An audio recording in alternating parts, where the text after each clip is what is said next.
time for Ryan's Roses as a public service. Dear Ryan and Sisney, it starts with, I think my husband's cheating on me. A few days ago, he left the house with a white shirt on, came home wearing a blue one. Now, my first thought is the gym. That's what I was going to say. It wasn't gym clothes. Because I definitely don't like to move around and sweat. I feel like I could catch a cold. I called him out, and he kept saying he left with the blue shirt, but I know he was wearing a white shirt. And then last night, I smelled a woman's perfume on his shirt. He said it wasn't perfume, but hand soap at work. He's hiding something from me. Interesting. Let me see here. Cynthia, the gym is what I'm thinking. But why come back in a different dress shirt? Just put the same clothes you wore to work back on. Cynthia, how are you? I'm doing good, Ryan. How are you? I'm good, thank you. Is there any chance he went to work out and then put on a different shirt to come back because he was sweaty? No, that's not something he normally does. He doesn't go to the gym. I know in my mind he was wearing the white shirt. Okay, you know in your mind, but you're not 100% sure. Yeah, I think women know this stuff. We guys, sometimes you'll get a haircut and we'll think we see something on a Monday. Yeah, you notice like a week later. And then we say something eventually. Other times you tell us things and we hear you, but we don't respond for 12 minutes. That's true as well. And the perfume. You sure it was perfume, not cologne? Sometimes I spray that Axe body stuff at the gym. No, it was perfume. I know I know it was perfume. As much as he tells me it's soap from work and that he spilled something and he had to clean it out, it's perfume. I'm a woman. I'm his wife, and I need your guys' help because I feel like he's really hiding something from me, and I love him, and it's been 8 years, and I just need your guys' help. Cynthia, and let me get some timeline. What time of day did he leave? We both normally leave around 7:30 in the morning to get to work on time. Time of day he returned? Roughly about maybe 6:45. And his normal arrival at home time in the evening is what? 6:45. It's always the same. Depending on traffic, yeah. Has he been acting weird besides this incident? No, this is just always what he says. You know, it's just little instincts where I know I saw something and it's just, no, honey, it's this. And I have a short-term memory, so I go with what my husband tells me. I've been with him. We have adorable children. How many kids do you have? We have 2 kids. Okay. Hang on, Cynthia, 1 second. We're going to get into the call, okay? Okay. All right, hang tight. We'll come back for Ryan's Roses quickly here. About to call Cynthia's husband, married 8 years. They've got kids. He left in a white shirt, came back in a blue shirt. He left in the morning, came back at night after work, and then he smelled like perfume. And she is convinced that he's cheating on her. I mean, she really feels strongly. We tried to poke some holes in it and can't figure out why he might have changed shirts. I thought maybe there was a gym involved in the middle of the day. But he smells like perfume, she says. He says it's soap from the office. So, Cynthia, what we're going to do here is we're going to call your husband, and Sisney's going to offer him some roses. We want to find out who he sends those roses to, and then what words, thoughts, emotion he puts on the card, okay? Okay. I need you to say, Ryan, you have my permission to call, whatever his name is, on Kiss FM. Ryan, you have my permission to call on Kiss FM. You'll be able to hear everything, but be quiet. We want to really try and get as much information as possible, okay? Okay. All right. Thanks, Cynthia. Hang on. Here we go. Good luck.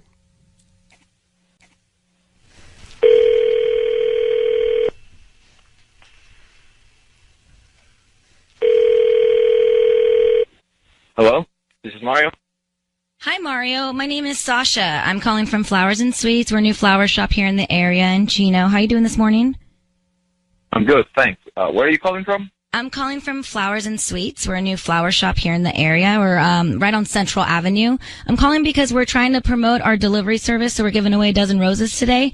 They're absolutely free, and you've been selected to receive them. Or actually, technically, you can give them to somebody. So is there anybody that you'd like to send those roses to? How much does this cost? They're free. I promise. They're absolutely free. I don't need your credit card information or any billing information. We just, hope that you promote us to friends and family. That's all. We're just trying to get the word out. We've been here for a few months now, and business has been a little slow. Well, no, I don't think I have anybody to send them to. I have a wife, and I don't want to raise expectations. So, no, I'm not interested. Oh, your wife would love these. They're absolutely free. It's a dozen red roses. Raise expectations. I don't want to do that. Raise expectations. Yeah, Trust me, coming from a woman, I don't think it would raise expectations. I think she would love them, and that would be it. Yeah, no, I know my wife, so no, thank you. Are you sure? They're absolutely free. Yeah, I'm pretty sure. Mario, it's Ryan Seacrest, and your wife Cynthia is on the phone. I need you to realize your voice is being broadcast now on the radio. Cynthia, would you like to ask him the first question? Mario, why would your wife not appreciate flowers in your mind?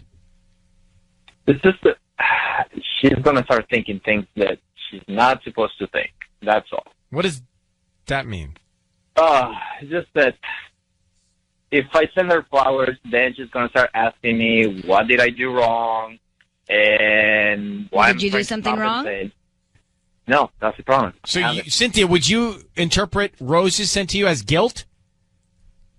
No. Right. But it makes me feel like I'm not worthy for him to give me flowers, even if they're for free. Like, Mario, they were for free. They're why, if you feel like I'm going to feel like you've done something, maybe you have. Cynthia, last time I gave you chocolate, you acted like this. You start crying, and then you start asking me if I did something wrong. So, well, Mario, should I repeat this again? Mario, maybe you have done something wrong, and that's the reason she has us on the phone. So let me just ask you point blank. Are you cheating on your wife? She seems to think you are. You smelled like perfume, and you've changed your clothes to and from work. Something's going on in her mind. Can you explain it? This is the white shirt all over again, okay? So a few weeks ago, I was wearing, like, white shirts all week, and one day she thinks I'm wearing a different shirt, and she makes trouble out of that. So, Cynthia, is this, like, one of your episodes? It's like... What episodes, Mario? You were wearing a white shirt when you left. No, I wasn't. Yes, you were. Yesterday, last night. The way your shirt smelled. Honey, I love you, and I love the life that we have. Please. I just need to know the truth. I know what I smelled on a shirt. No, that was hand soap, okay? It's like you are trying to, I don't know, come up with those stories all over the place. Maybe it's because you need to go back to work, or, I don't know, like, the girls are there, like, maybe they drive you insane. I don't know. But Mario, what do you mean by one of your episodes here, your wife's episodes? She's been more paranoid than usual. Well, you're making her feel paranoid, it sounds like. No, I've just been working a lot lately. Listen, I'm trying to give the life that my girls deserve. Like, I've been working every day, and sometimes the job requires me to stay up late. And when I come back, she thinks I'm wearing a different shirt. Or Cynthia, she thinks I smell like perfume. Cynthia. Or when I give her chocolate, she thinks that I'm cheating on her for some reason. Okay, Cynthia, do you think you could be creating some of this in your mind? No, Ryan. I wouldn't call you guys. I'm on the radio. This is something... It's my family. Cynthia, who am I cheating with? Like, who do you think I'm cheating? You? I really feel like you're cheating on me with Marissa. Why is she asking me about you? Oh, my... Okay, Marissa? Your best friend, Marissa? No. Love, I have good taste in women, and trust me, in women? If I'm going to cheat with somebody, it wouldn't be her. Well, wait, Mario, this is not a conversation you should be having. All right, Cynthia, I'm going to put you on hold and Mario on hold so that you guys can continue to speak here off the air. And we're going to think about this for a second. Him talking is not good. Like, he's digging himself deeper. First of all, he said women plural.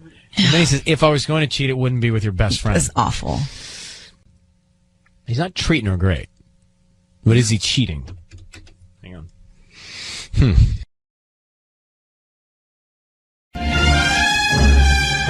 It's time for Ryan's Roses. Dear Ryan and Sissany, I saw that my husband sent flowers to someone on his credit card statement. The flowers were not for me. I never received them. This surprises me because my husband is not one to ever buy flowers.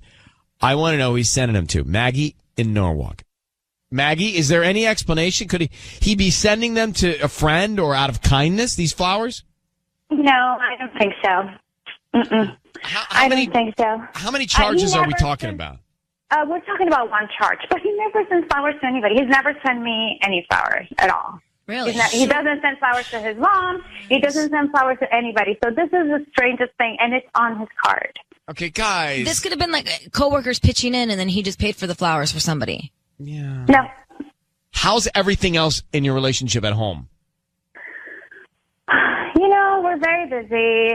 We have a child, 6 years old, so it takes a lot of my time.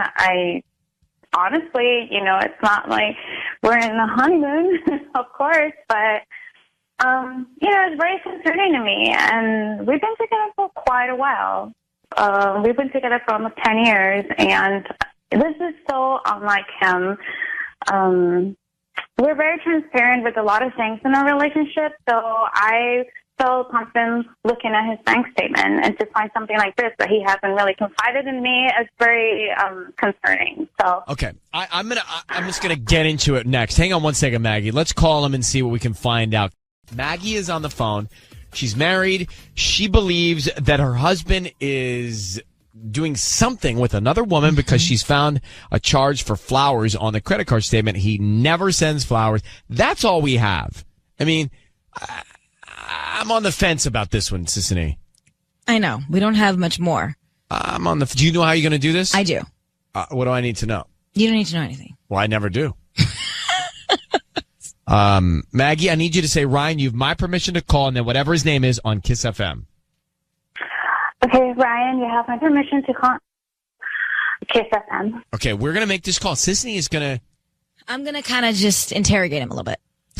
From a flower place. She's going to do what she does best right now. Okay. We want to find out more, and let's see if we can discover this. Good luck, okay, Maggie? Thank you.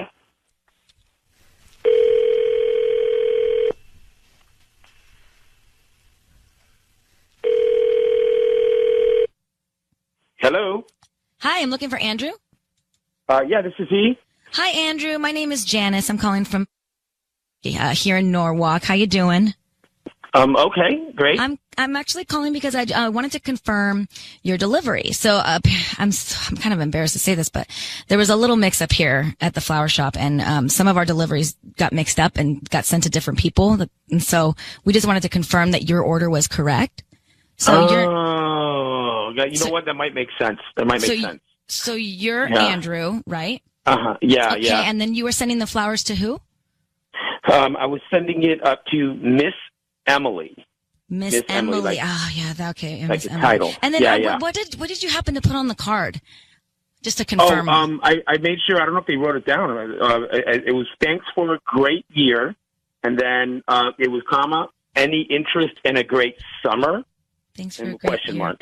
Any interest for a great summer? Okay, cool. So yes, unfortunately, I don't think she got these, and so I apologize for that, and we will get these out. Andrew, I need you to know your voice is being broadcast on the radio. It's Ryan Seacrest. That is the voice of Sissany, and we have your wife Maggie on the phone. Andrew, what the hell is wrong with you? What is that? Huh? What did he say about the summer? The summer. I'm sorry, I'm a little taken aback. Who's this? Thanks for a great year. Who's this other woman you're sending flowers to? It's my son's teacher. I mean, it's not like it's not anything. I'm not doing anything. I've sent flower. I was thanking. Our son just graduated. I was thanking. You don't see this? This is so wrong. You're so gross. Why would you even send for flowers? I don't understand you. Hang on, Andrew. You're sending your kid's teacher flowers? That's what you did? Yeah. And you said, thanks for a great year. Any interest in a great summer? What's that mean? I mean, just she's going to be there for a long period of time. I'm assuming there'll be activities going on in the summer and stuff like that. I mean, Andrew, it sounds sorry, Andrew. It sounds like you're hitting on your son's teacher. Yes, and she's married, by the way, Ryan. She's married. Okay. I'm not hitting on the teacher. I'm just sending things. It was a total humiliating. Why not tell your wife about this? I mean, we always like thank our friends for doing things. I mean, she was a great teacher to our kids. Andrew, you never even No, you never even send me flowers. Why would I think it's right that you're sending Miss Emily flowers? This is ridiculous. You're gross. It's humiliating. Of course you didn't answer, but she's also embarrassed. The flowers are not like red roses or anything. It's it was just flowers. I don't. Andrew, you're spitting all over yourself. Now, you sound guilty, bro. Listen how defensive you are. And you're stuttering left and right. We're just calling to find out what's going on, but as an outsider, and your wife is on the phone, she can speak more clearly about it, but it sounds like you are pursuing your kid's teacher. That's absolutely false. I'm reading you this note. This note. Then the author is you. Thanks for a great year. Any interest in a great summer? That sounds like pursuit. First of all, something would have to have happened first for that to have happened, right? Come on. I'm saying if I was actually hitting on it, I would have just said, would you like a great summer? I don't know. Maybe I worded it wrong. Let me ask you this. Did you sign the card from you and your wife or just you? Ooh. I put me. Your name. You said from Andrew. And then she's going to show it to her husband. And I have to go back to that school to drop off our son next year, and I'm going to see her. And you know how humiliating that's going to be? You have a problem, okay? Honey, There's something really wrong with you. Oh, I put the dad. I put the dad on it. Our son is not even just going to summer camp or anything like that. Why would you want to have a great summer with her? Honey, listen, what were your plans with Emily in the summer?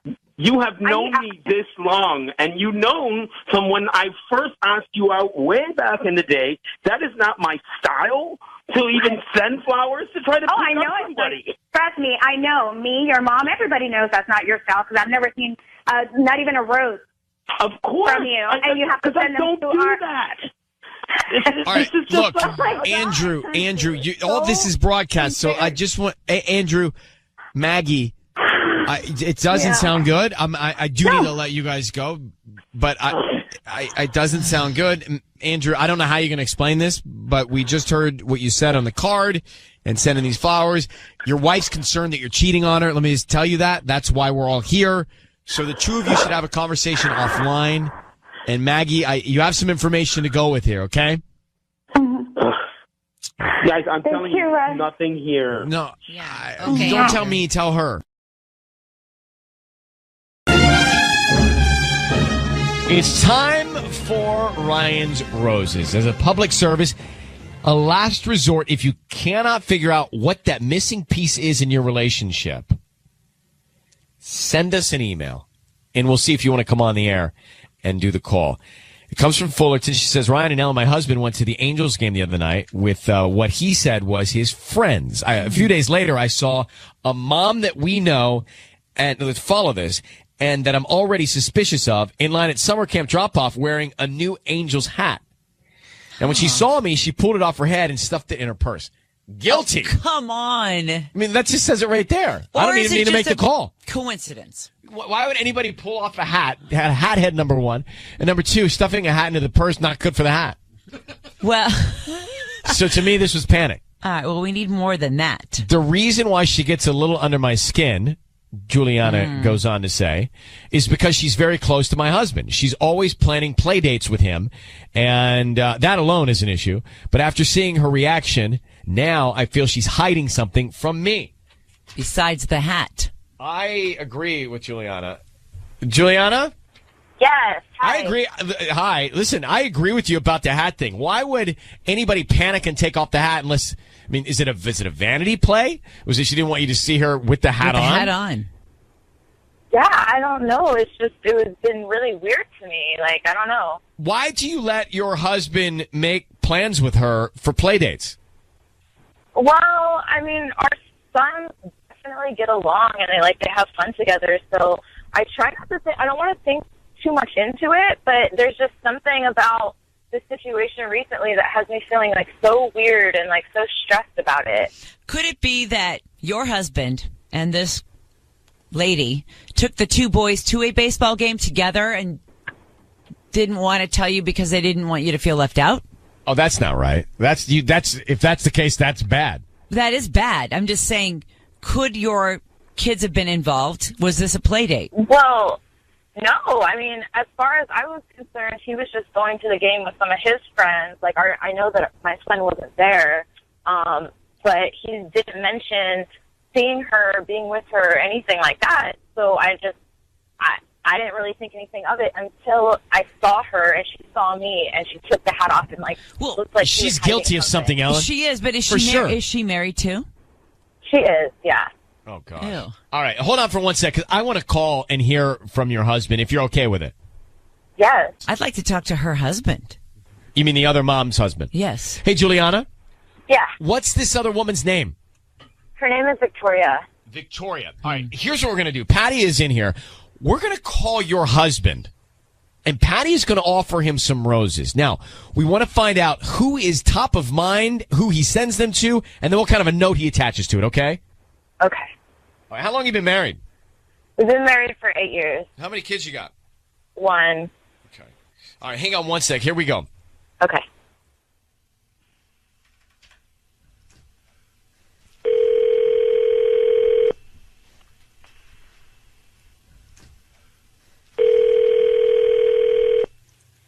Hello. Hi, may I speak to Robert? This is Robert. Hi, Robert. My name's Patty. I'm calling from Lulu's Flowers. How are you? I'm doing well. How are you? I'm doing good. Thank you so much. I'm actually calling you because you've been chosen today to receive a free dozen roses. They're completely free, and you can send them to whoever you want today at no charge. I'm actually going to also include free delivery for you. And if you order from me today, they arrive before 6 p.m. And I'm actually just doing this because I am promoting my delivery service, and I would like if you have the chance to go onto my Facebook page and like my page, which will also help me generate more customers. Oh, yeah. Okay. It's totally free. It's completely free. I'm not going to ask you for any information other than the name of the person, the address, and what you want to put on the card. And they're very beautiful roses. They're red. And I'm going to go ahead and just call them. Let me get my paper here to get the information ready. And who are we going to send these today?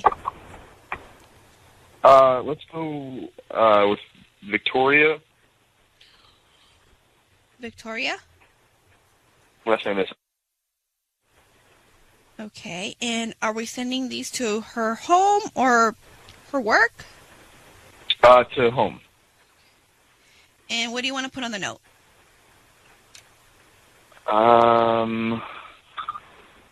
Let's do more of that. Robert, it's Ryan Seacrest and Ellen Kay. Your voice is being broadcast on the radio right now. I need you to know that. And we've got your wife, Juliana, on the line. What is going on with you and this other mom whose kids go to the same school? Clearly, you're cheating on your wife, Robert. No. Let's do more of what? That? What is that? No. No, it's no. Wow, that sounds really awful. No, we went to I went to an Angels game with her and her husband. Well, Juliana's on the phone. Juliana, did you know, Juliana? You didn't know that they went to the Angels game, did you? You never mentioned that she was there at all.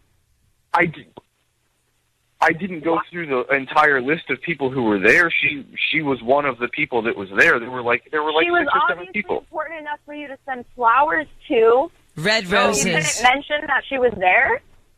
We sat together for like 2 innings.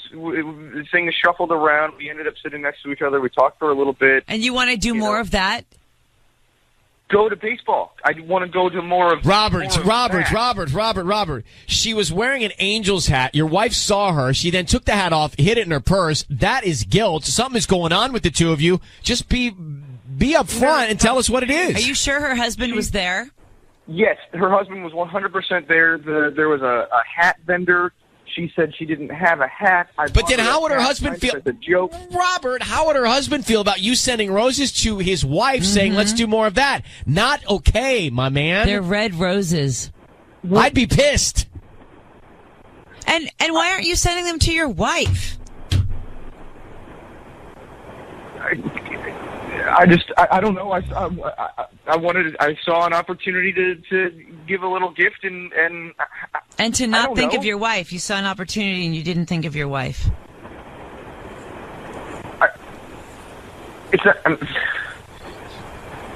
I just wanted to give a friendly gift to a new friend.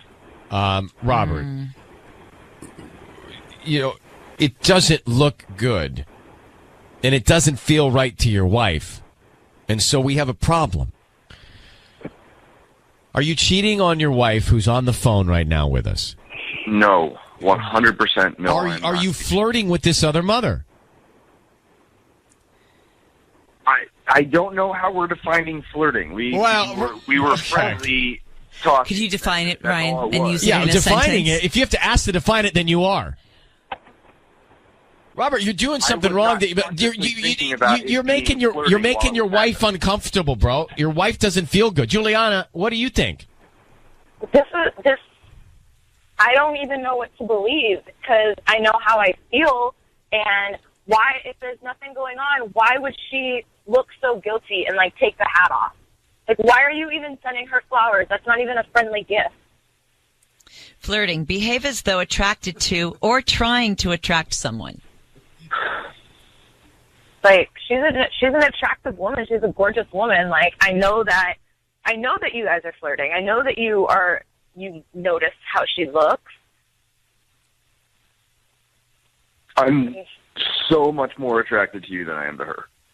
Well, then how come I didn't get wow, the bonus prize. You are unbelievable, man. Oh, my God. Do you have any idea what you're saying to the woman you're married to when you say that? Robert, I'm blown away. Of course something's wrong here.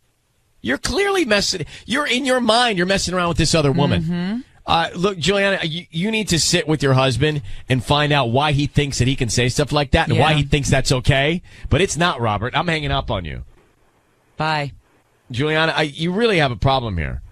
Yeah, I think you need to sit down with your husband and help him realize what okay is and what's not okay. There's nothing about this situation that's okay. I don't disagree with you, but you need to handle it with him. You know a little bit more now, okay? Yeah, thank you, guys. Right, good luck. Thank you. Bye-bye. Okay. Like, the fact that he I'm actually so thinks much more he's- attracted to you than I am to her. And he thinks that he's making it better by Right. saying that. He thinks he's digging himself out. He's digging himself deeper. We need the instant replay of that one.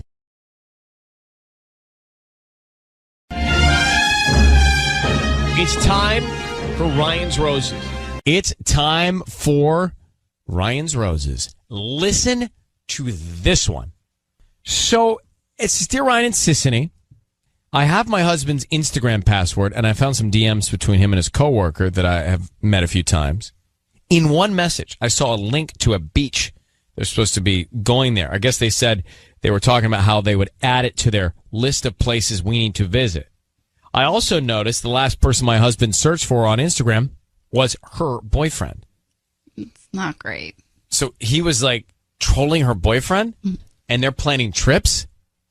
It's 800-520-1027 if you already want to call about that. But let me get Kelly on the phone. Kelly, thank you for reaching out. How long have you been married? 5 years. And I mean, if you already saw that your husband is planning a list of places he and this other woman should visit, then you know he's cheating on you. I mean, I feel like I don't know that, right? Because they could be friends. Nothing. But do you let them? Do they travel together without you? Well, they've gone to conferences together for work.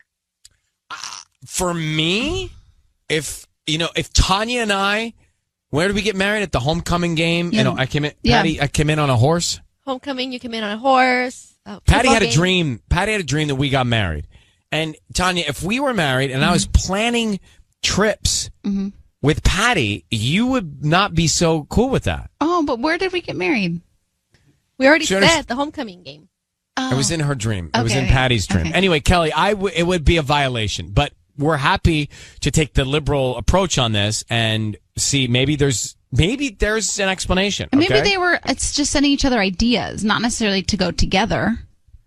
Well, that's an extra. So, like, maybe you and I every day would make a list of places we need to visit, but Yeah. not like you and I at the same time. Exactly. Well, I'm down on that.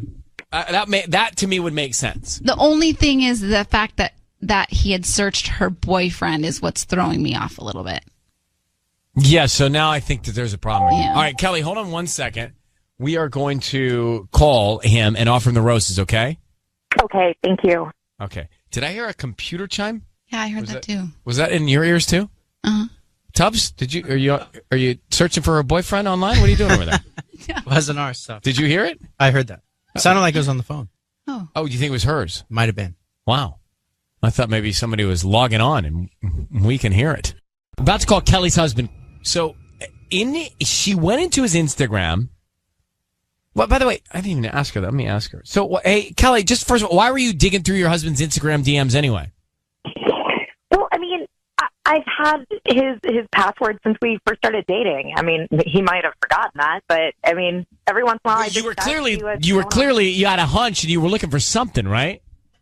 I mean, maybe a little bit. I just wanted to check and see what he was doing, who he was talking to, but it wasn't super jealous thing. I just, every once in a while I check in. Yeah, you had some downtime. You were scrolling through. I get it. All right. We're going to call your husband of 5 years, and Patty is going to offer him some roses. We want to find out who he sends them to and what he puts on the card, okay? Okay, yeah. So I need you to say, Ryan, you have my permission to call, and then whatever his name is on Kiss FM.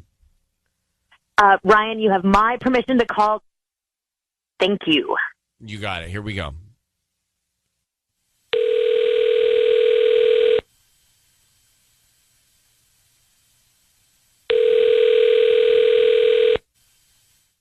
Hello? Hi, may I speak to Christian? This is Christian.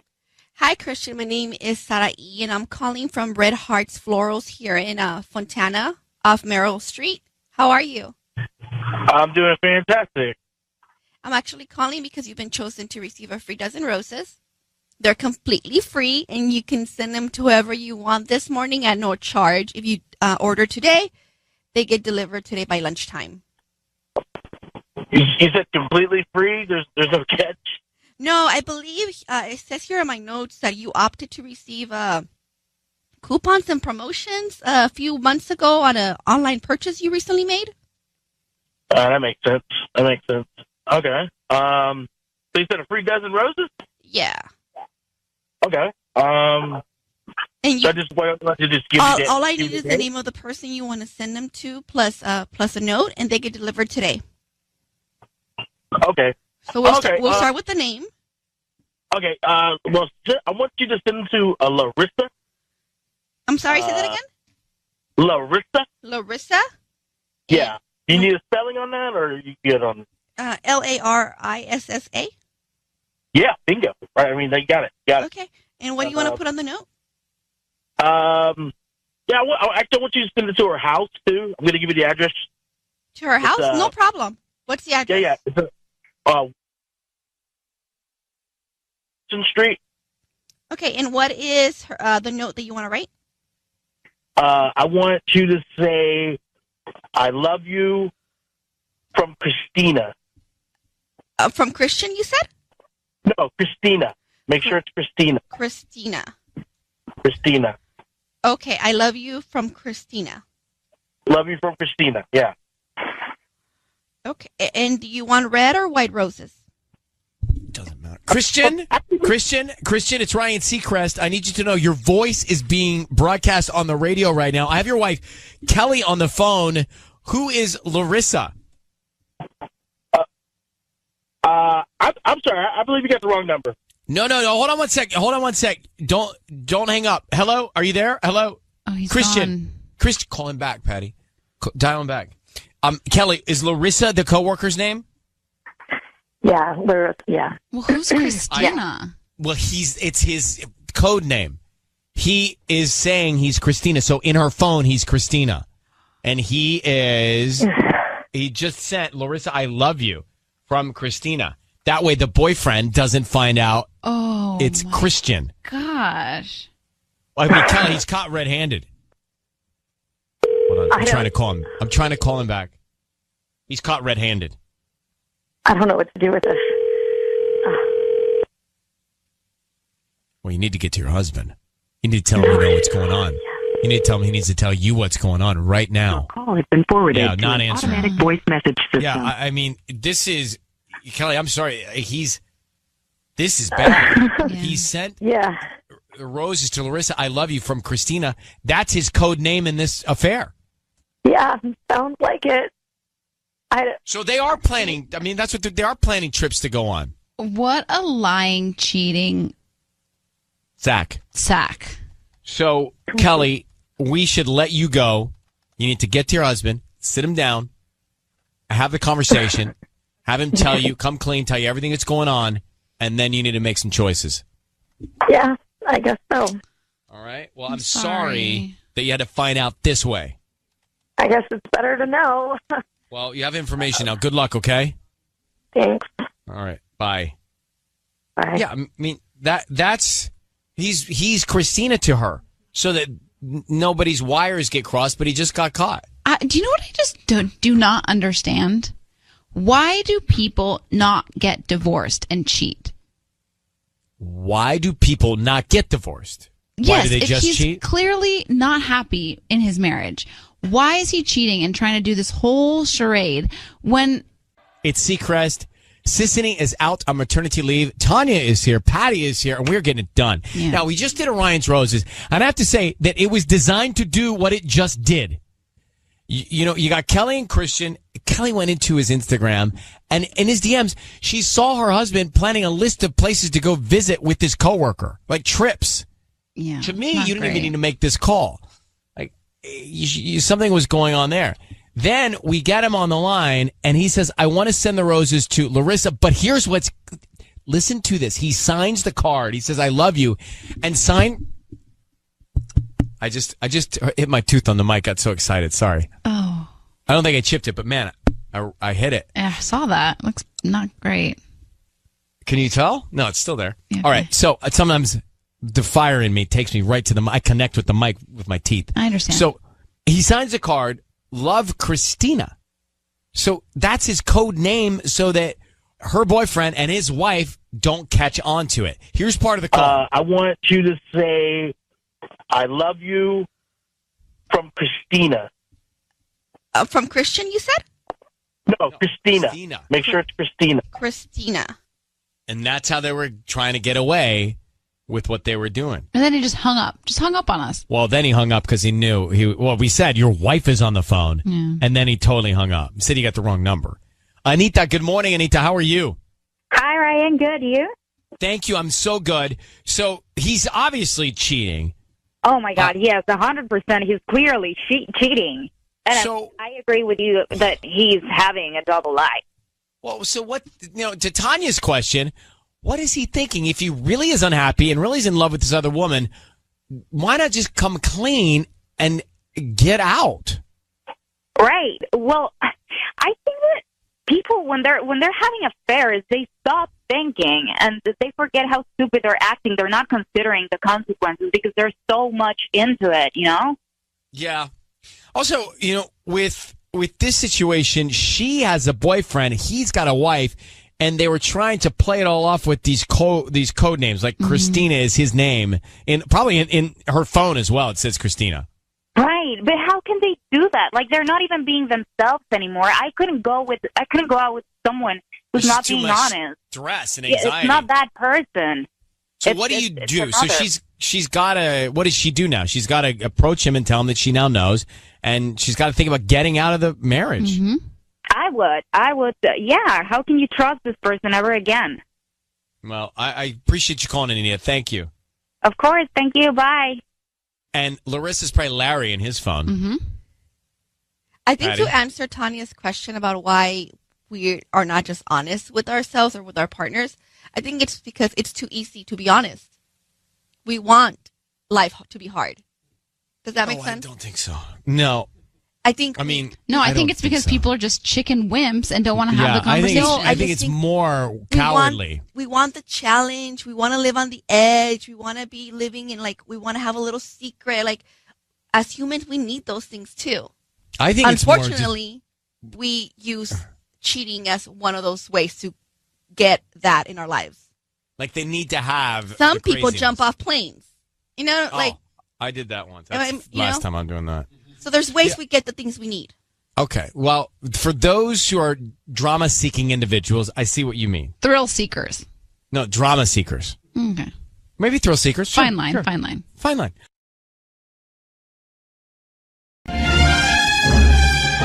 It's time for Ryan's Roses out of Corona.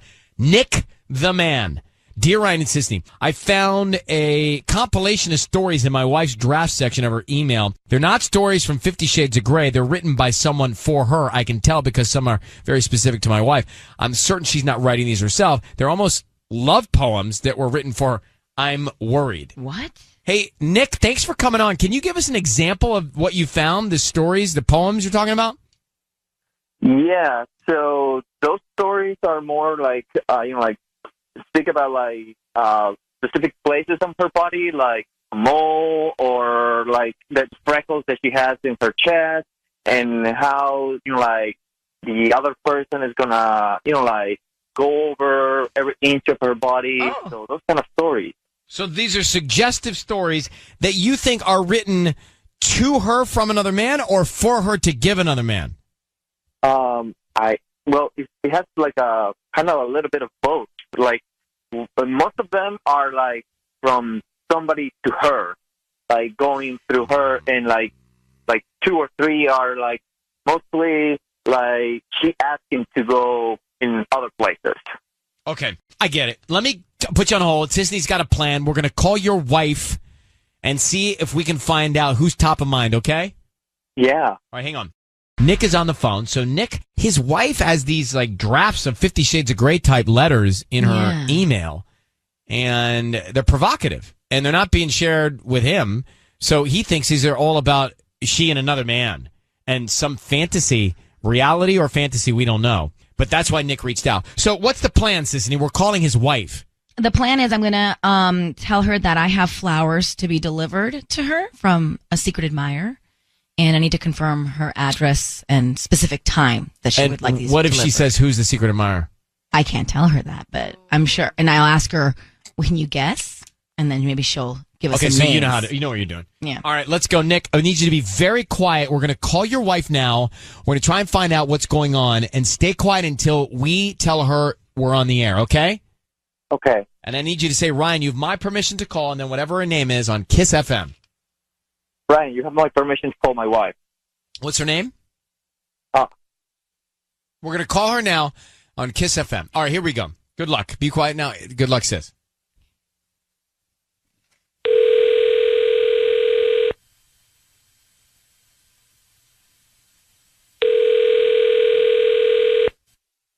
Hello? Hi, is this Lillian? Yes. May I ask who's calling? Hi, Lillian. My name is Jennifer. I'm actually the owner of Jenny's Flowers. We're actually brand new here in Corona. How are you doing this morning? I'm doing well. So we're right on the corner of 6th and Lincoln, and the reason I'm calling is because I actually have some flowers that we need to deliver to you today. It's just kind of I need to get a specific delivery location and time for it because it is from a secret admirer. Oh, well, thank you very much, Jennifer. I don't think I'm interested. Oh, no. It's not like I'm trying, it's not like a promotion or anything. Someone already purchased these flowers for you. Our system went down. I'm trying to confirm your delivery location and time. Sorry, they should have been my delivery location. We had it before, and then our systems went down. I see. Well, actually, it is not in my best interest right now to get those flowers. But I would. Are you? Oh my gosh! We spent 3 hours making this. It's a beautiful arrangement. It's from a secret admirer. Do you have any idea who it would be from? No, but I'm thinking maybe if you send them, I don't know, to like a hospital or donate them somewhere. Because right now it's really I shouldn't have any flowers delivered to me. Okay. Well, I guess we could just probably call back your secret admirer and just tell him that you don't want the flowers. Yeah. I'm sure he's going to be heartbroken. No, I mean, I think Lillian, you're struggling here. It's Ryan Seacrest. I need you to know your voice is being broadcast on the radio. I've got Nick, your husband, on the line, and I just want to jump right into it. Nick has seen the drafts inside your email, these provocative 50 Shades of Grey inspired type drafts between you and another man. Can you explain to your husband who those are for and what's going on? What, Hey, Nick? what's up? Nick? Oh my God! Really? Yes. Can you tell me? You put. What are you doing? No. Can you just explain? He'll explain that part later, but can you explain the drafts that are in your email? Well, that's first of all, why were you on my that's a private thing. You should not be reading my emails. No, but Lillian, that's understood. That's all understood. Can you explain them though? Why are they there and who are they for? No, that's private. That's personal. That's my. That's stuff. the reason we're calling. Nobody should be checking my private life and my private emails. I have never done that to you, Nick, and I've never put you on the spot like that. Like, what? Why are you keeping these from your husband? Keeping what? All these drafts of these stories, these erotic stories that like somebody's writing to you, like about you, about your body, like it seems that like you're trying to reply to some of them. So I just kind of confused here. Well, that's just art. Like those are just artistic pieces of things that I've found on the internet that I like, and I just save because I like to read them. But they talk about like parts of your body, like the mole that you have on your left hip. Like it's just like it goes through that, and like the freckles that you have. You think I'm the only person with a mole on the hip? Like, come Lillian, on. I hate to interrupt the two of you here, but we have a lot of people waiting to find out who you're cheating with. So, who are you cheating with? I'm not cheating with anybody. You finding things on my email doesn't mean I'm having anything with anybody. Well, it sounds like you're defensive, and it sounds like you are hiding erotic stories that your husband found, and it sounds like you didn't want to accept all these, like the flowers, like there was something strange when we were offering you the secret admirer flowers. So, can you explain why all the cryptic, mysterious, puzzled secretness? There's no secret here. It's just somebody invading my privacy and then making assumptions on what those pieces of text could mean or would mean. That's it. There's no cheating. There's no names anywhere on my email or anywhere. Nick, There's no secret admirer Nick, because over to you. guys Nick, made over it to up, you. probably. You ask her the important question, Nick. You ask her. You know what? Never mind. What? Never mind. Really? Never mind what? Never mind. No, never mind. I let's not do this anymore. That I already embarrassed myself doing I'm not doing this. What do you mean you embarrassed yourself? What are you embarrassed for?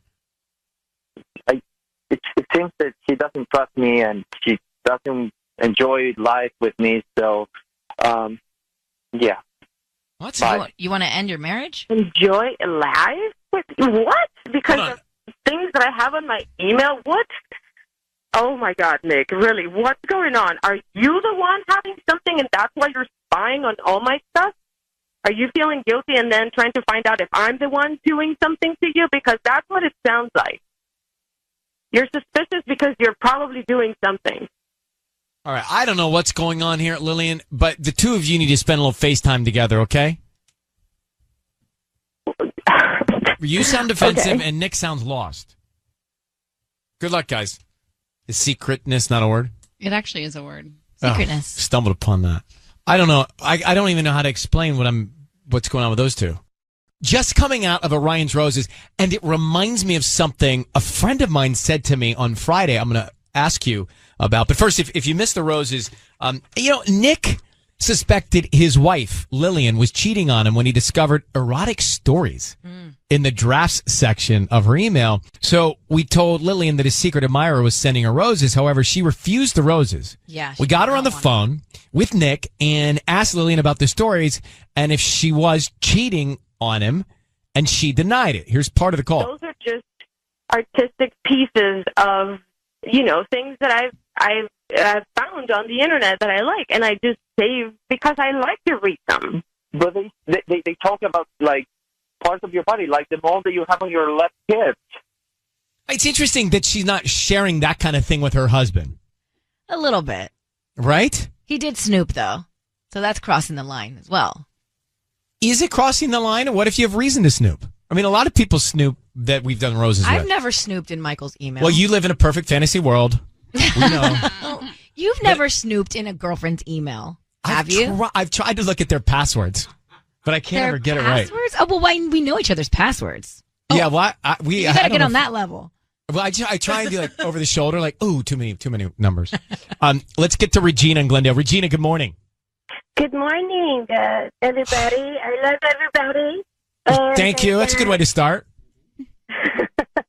Well, I know that you want to go first. I just want to say a couple of things. I've been married 29 years to a fantastic guy.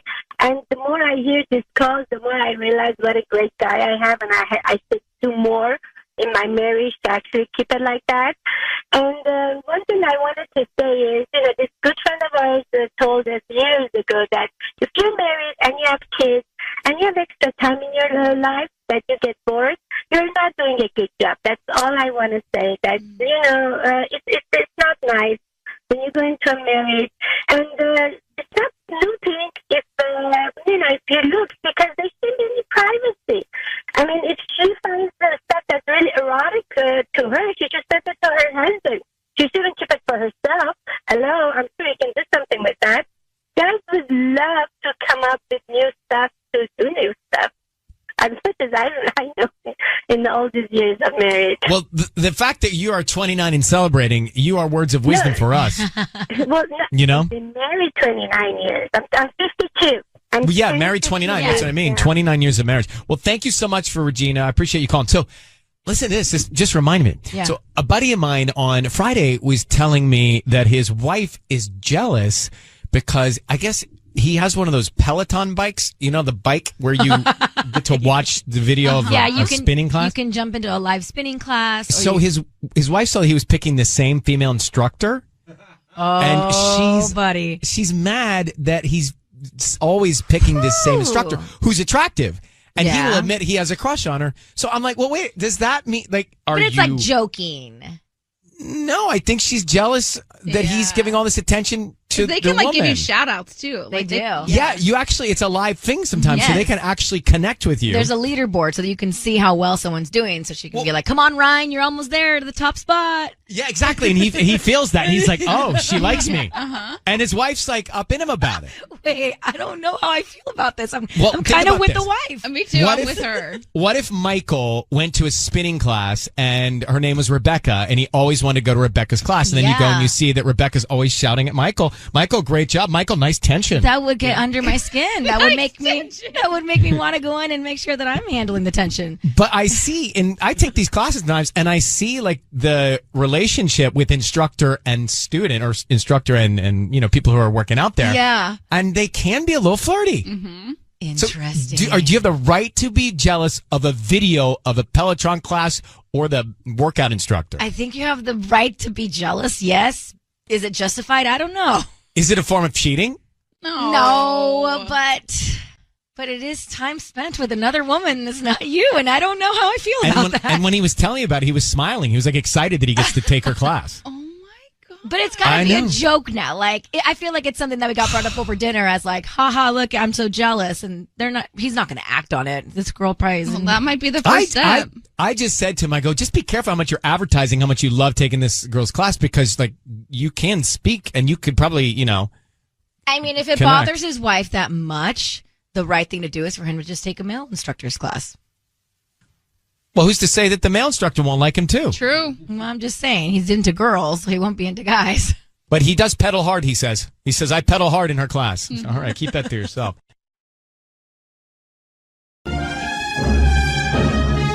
It's now time to do Ryan's Roses. As a public service, as a last resort, if you think something's going on in your relationship, let's see if we can get to the bottom of it here. All right. This comes to us from Encino. It says, Ryan and Ellen, my husband went out with his friends to watch the Seahawks game. He's from Seattle, big fan. The game ended around 3:30. He didn't get home until after 8. I didn't care, just assumed he stayed at the bar longer. However, when he got home, he reeked of smoke and perfume. My husband is not a smoker. When I asked him why he smelled of smoke and perfume, you know what he said? What? He said everyone at the bar was smoking. It was just too packed. I'm sure the perfume is from all the waitresses running around. You can't smoke inside. That's right, you can't. But outside in the waiting area, maybe you can. And, I mean, how close is the waitress serving the drinks if her perfume is rubbing off on you? Yeah, that's true.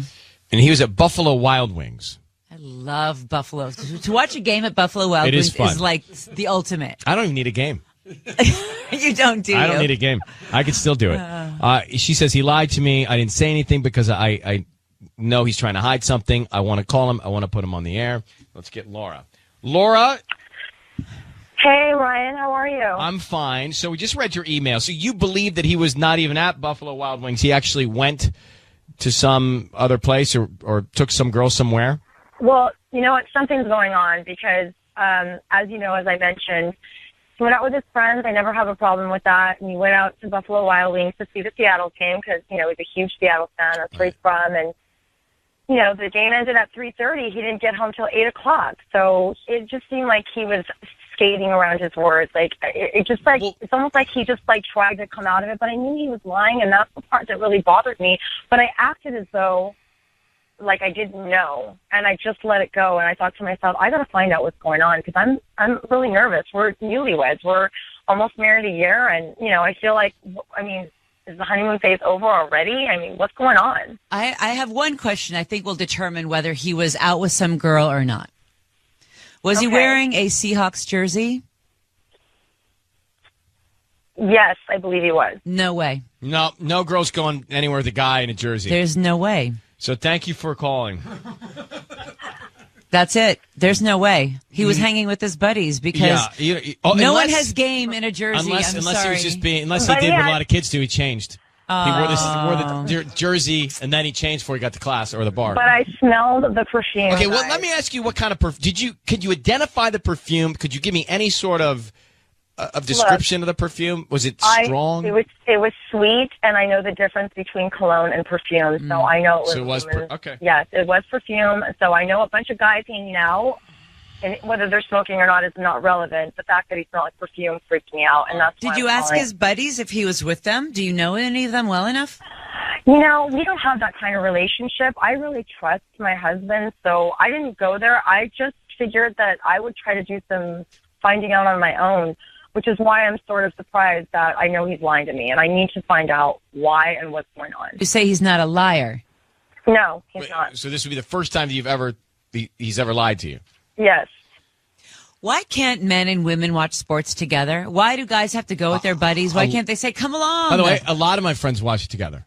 A lot of my friends watch it together. With the women, girlfriends. right. Like, I always go, we all go together. Like, all the couples go together. We have friends, and it would be cool, you know, if he was just open with me. But the fact is that he brought up the smoking in the bar. It just made me really skeptical because it's almost like he was not even sure of what he was saying. And it made me feel really, really uncomfortable. And I'm just for the record, yeah, like I prefer to watch the game with a girl. Right. Then you don't have to know stats. Well, and who stuff. wants to be around all guys all day? Well, that's true too. Right? I mean, Right. weekends are limited. Time off is not that much for me. So it's like I got to cram. I can't waste an entire weekday with 8 dudes. That's so true, Ryan. That's a really good way of looking at it. All right. So, Laura, I need you to say, Ryan, you have my permission to call, and then whatever your husband's name is on Kiss FM. Ryan, you have my permission to call my husband on Kiss FM. We're going to give him a call. Patty is going to offer him some roses. We're going to find out if he sends them to you, Laura, or if he's got somebody else on his mind. And that'll be our first clue. And then what we want to do is find out more detail and the message he puts on the card, okay? So it'll be 2 steps to this. You'll be able to hear everything, and we'll see what we can find out, all right? All right, thanks. Do you guys have kids?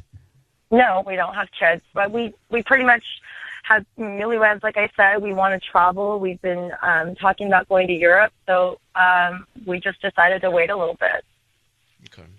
So, well, it's best. Good luck. Here, we're calling him now.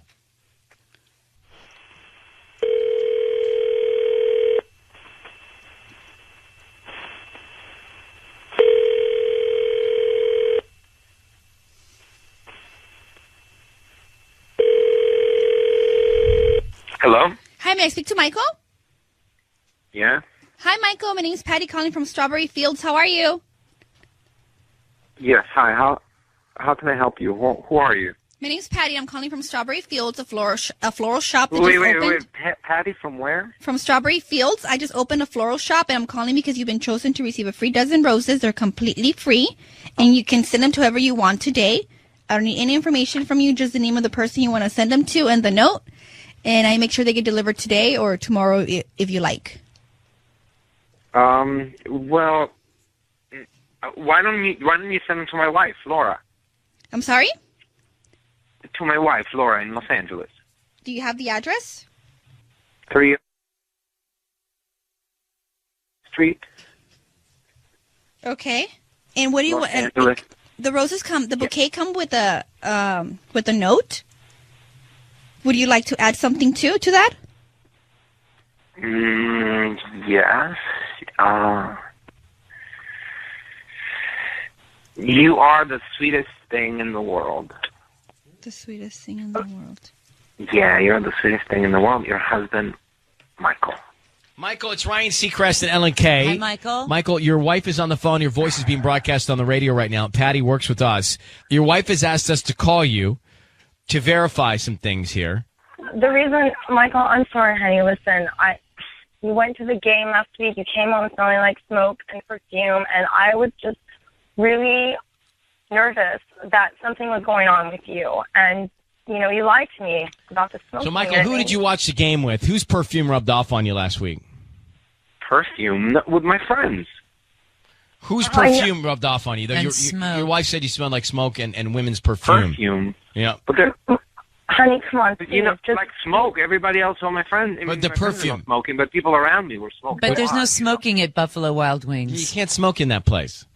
Please just be honest with me, Michael. I know that something's up. I can feel it. Just, we don't have that kind of relationship. What's going on?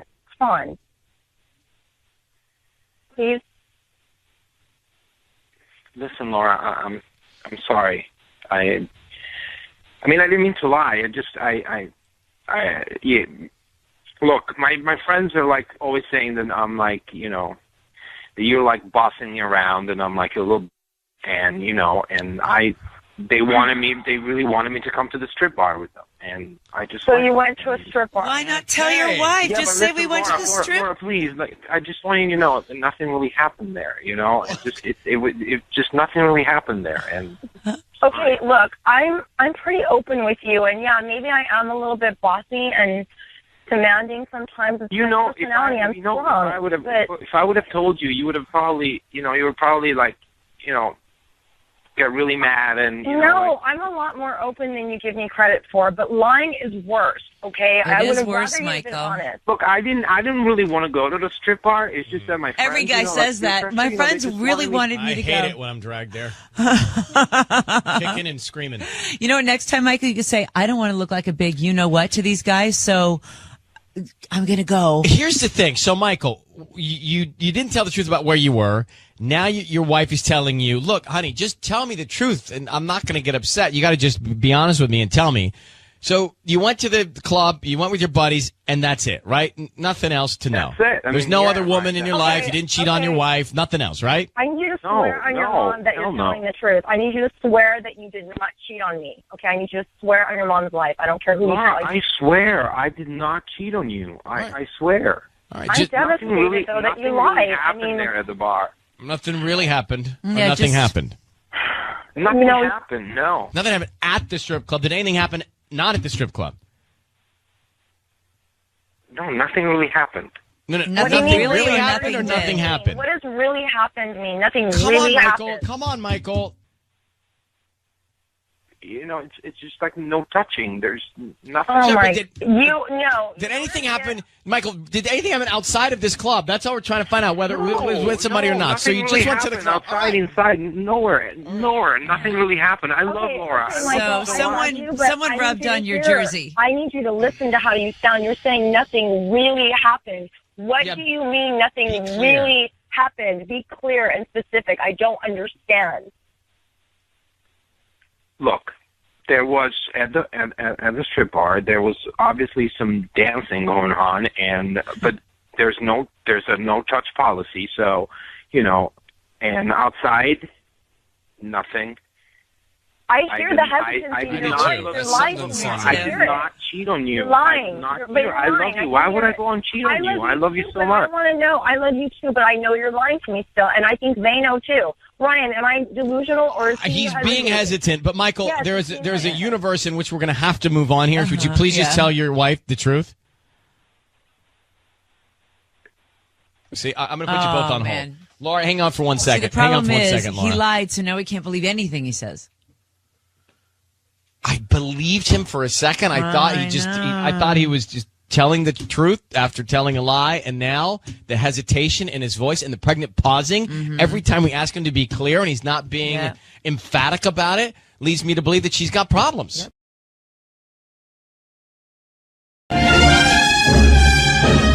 It's time for Ryan's Roses. I want to get into it fast. Everyone's busy this morning.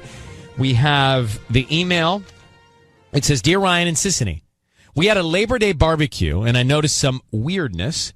She seemed to be paying a lot of attention to him. This is his wife, another man. So a lot of weirdness between his wife and their friend, who's married. She seemed a little annoyed with him, the other guy, when I started paying attention. I noticed he was going out of his way to try and be alone with her to talk. At the end of the party, I asked my wife if she had fun, and she said, these things are so busy. It's hard to have fun when you're hosting. I want to know if something's happening between them. He feels it. He has male intuition. It's just women's intuition. For a woman.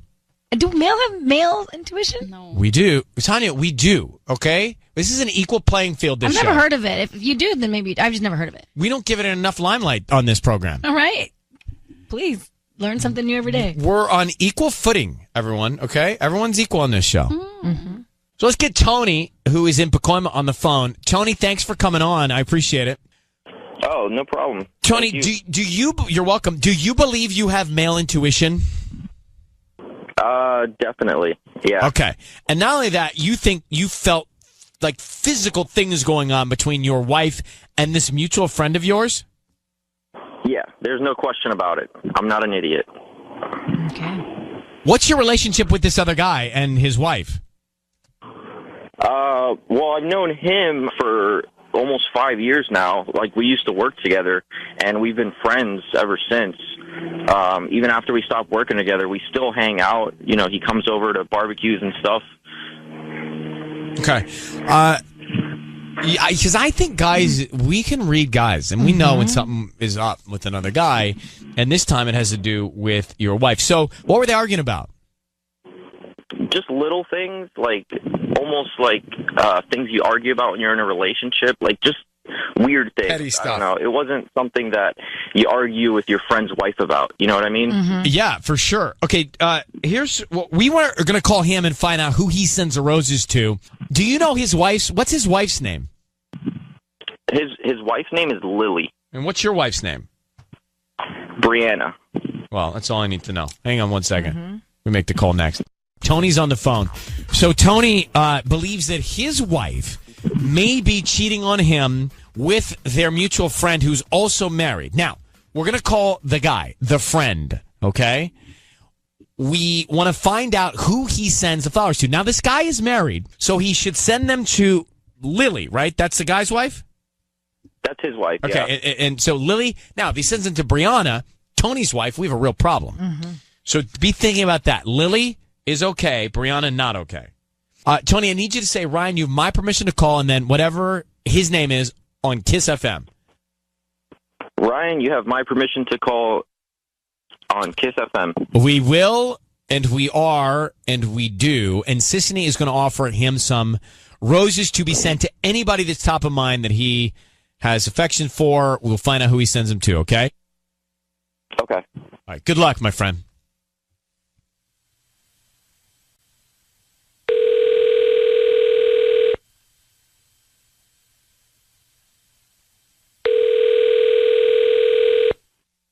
Oh, this is Nick.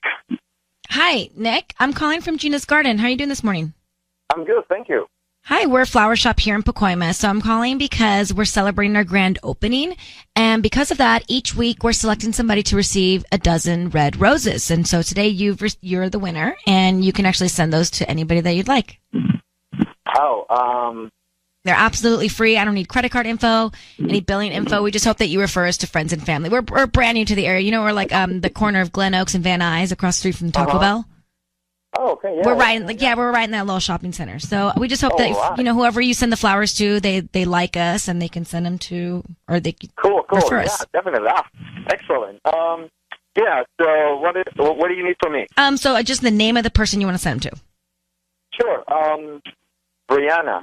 Brianna. Okay. And what would you like to put on the note? I don't know. Let's see. Just think about it. I'm just saying. Oh, wait, hang on. Just think about it. I'm just saying. Just saying.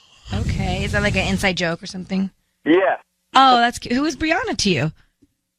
Brianna, Brianna is a friend. Yeah, she's a friend. Nick, it's Ryan Seacrest. I need you to know your voice is being broadcast on the radio, and we have Brianna's husband, Tony, on the phone. Tony, would you like to ask Nick what's going on? Tony. Yeah, Nick, I've been listening the whole time. So you're going to send flowers to my wife, dude?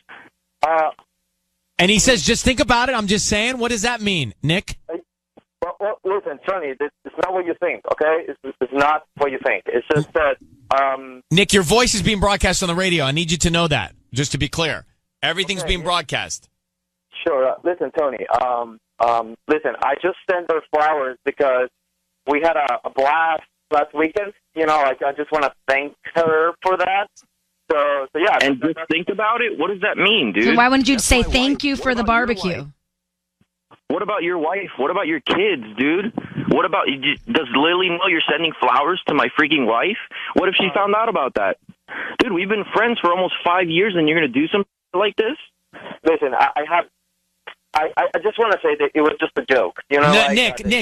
Hey, Nick, no one believes you. No one believes you. So let's just start with that, okay? Now, Nick, you were screwing around or doing something at this party, and Tony noticed it. He felt it. He saw the vibes. What's going on with Tony's wife and you? I mean, you just sent flowers saying, just think about it. That's not a joke. You don't joke about stuff like that. You're a married man, and Tony's married to the woman you're sending the flowers to. So are you cheating on your wife with Tony's wife? Listen, Tony, Lily and I are not doing well. That's all. And 2 weeks ago, well, actually a few months ago, we were at this party, and I felt some flirting from your wife. And I think I was looking for something else, and I flirt back. And then this past weekend, I just pursue that. But just so you know, Brianne hasn't done anything.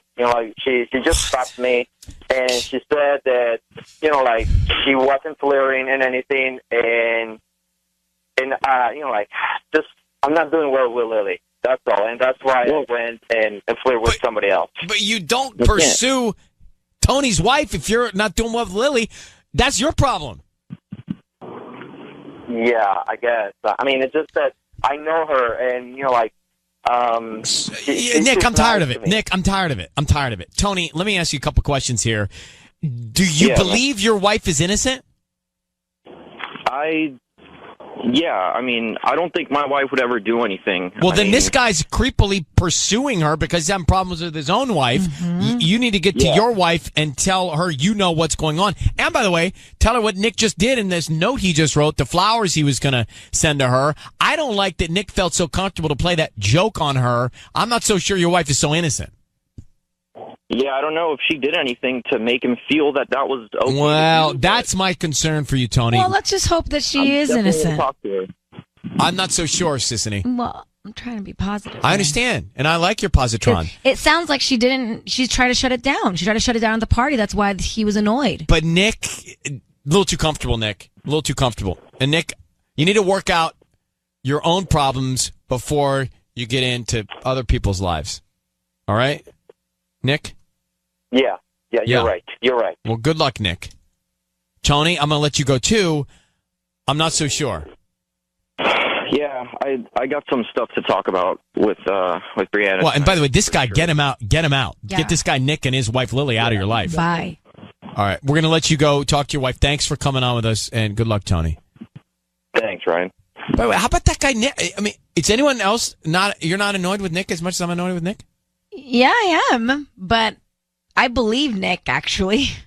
I believe that he was pursuing Brianna and Brianna shut it down. I don't know. You don't think so? I'm not so sure. I can't be so sure.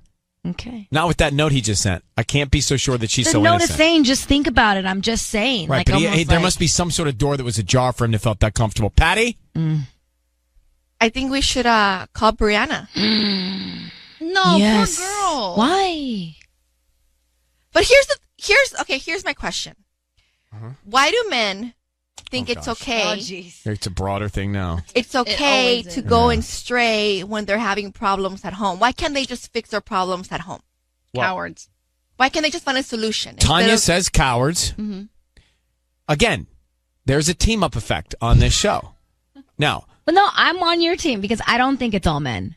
good. Thank you. Sissany. Yes. Come on over, Red Okay, Rover. 99.9% of men. Patty, No, now, because Patty. I love my man, and Why there's are you no way man-hating in this Jen? I'm category. not mad hating. I'm just saying. Okay. Listen, Let me go back. Why do Sissany, hold on.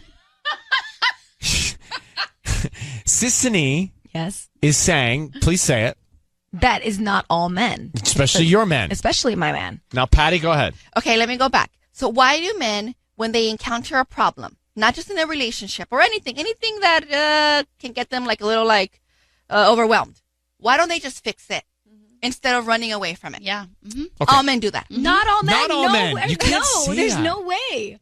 Gosh. 99. No. 99. Maybe Not just the men 99. that are in your guys' lives. Tanya, you don't know. Yeah, I do know. You do not know. I do know. When was your last serious relationship? Patty's got 2 kids. She can say that. Excuse me, I have been in 3 serious relationships in my life. You're 30. That's 1 every 10 years. Let's come back to this whole thing in a second.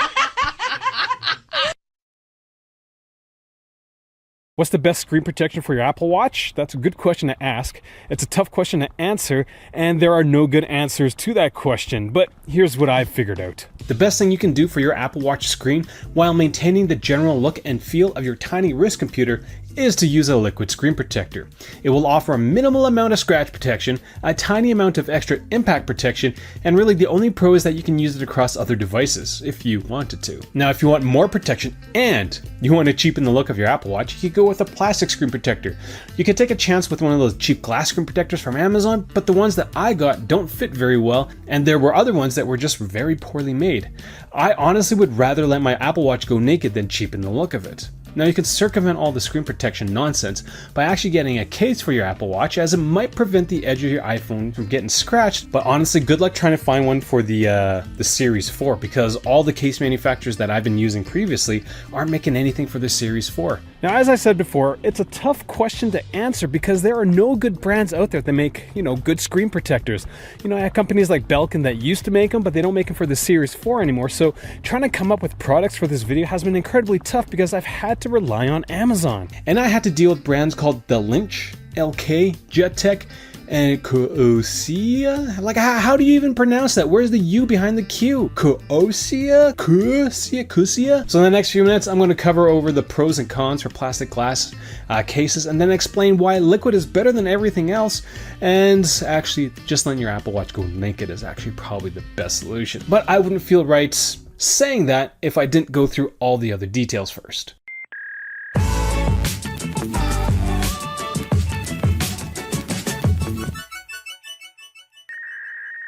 At Mobile Reviews, Monty and I base all our videos on actual usage, and this video on screen protectors has literally been the accumulation of beating up my Apple Watches for the last 4 years. My most beat up Apple Watch is actually the Series 3. Other than the one that I broke in my drop test for the Series 4, but that came back and now it looks fine. The funny thing is that the Series 3, despite being beat up, it actually wasn't beat up on my hand. It was, well, it's a funny story. I'll explain at the end. When it comes to plastic screen protectors for the Apple Watch, they will offer the most protection in my opinion. They generally hide small scratches well, and they usually come in multiples. Like this package comes in 6, I think. When it comes to cons, they're hard to install. Well, with plastic screen protectors, you always have bubbling issues to deal with. Most of the plastic screen protectors that I've seen are made from a TPU film. Depending on the film that you get, some will only cover the face while others will cover the edges, but not the corners. Now, from a day-to-day protection standpoint, the exposed corners won't be an issue from my experience, but it's weird to, look at. If I was to recommend a product, it would probably be the one from LK, which is a product that requires a wet install. It provided the best install and user experience. But let me clarify, that LK brand is the best screen protector plastic one that I've used, but again, it's not great. Like, I've been using this one for a couple of weeks now. It actually got caught on something, I think, when I was like my shirt or my jacket, and it's just so grody looking. It's starting to peel, and again, nothing like making your iPhone look incredibly cheap with a piece of plastic. Oh, the screen looks so nice, and this thing is just so grody. One of the issues with film type screen protectors is that it may not work well with certain Apple Watch cases. There is a bit of overlap with the case, which may result in minor bubbling, which will cheapen the look of your Apple Watch even more. The easy solution to that problem is just don't use a case. Every TPU film that I've used has cheapened the look and feel of my Apple Watch. Like, I personally like the smooth surface of the glass screen on my Apple devices, and having a piece of plastic really takes away from the device. Now, if you don't believe me, go get some plastic wrap your watch in it, and then practice swiping and tapping on that. That's what it's going to feel like, and it's pretty awful. Now, if there was a wish list, I'd want companies like Evolutive Labs to make a screen protector for the Apple Watch, because their plastic screen protectors feel quite close to glass, which is what we'll talk about next. When it comes to glass screen protectors, well, glass just generally offers better clarity than plastic screen protectors, and they feel smooth. Now, when it comes to cons, they cover the least amount of space on your device.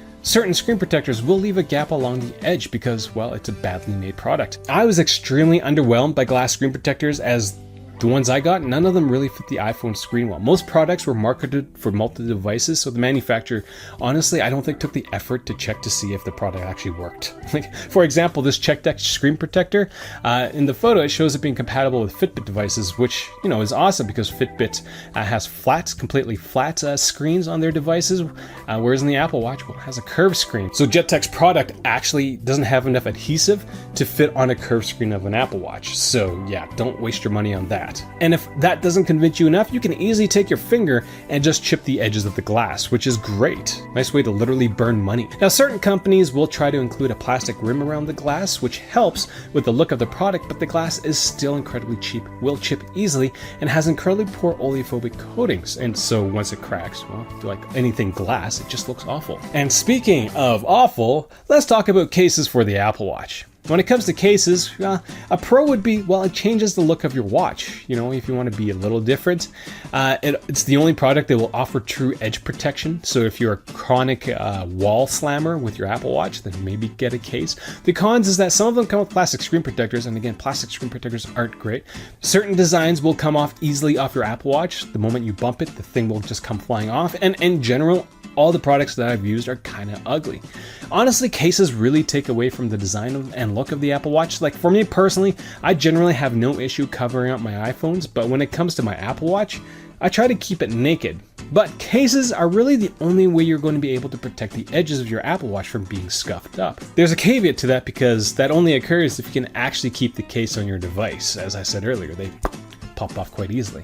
Certain products like the Speak and Tough Armor for the Apple Watch will include a screen protector, but again, it's plastic, and stuff like that there's no adhesive that sticks to the face of the Apple Watch, so stuff gets caught between the screen protector and the watch, and over time will scuff up your Apple Watch, which sucks. Now, honestly, getting a case for your Apple Watch should literally be the last thing you should consider when it comes to screen protection, and most manufacturers have figured out this low need for cases for the Apple Watch, because none of the manufacturers for my preferred cases for the Series 1 to 3 exist for the Series 4.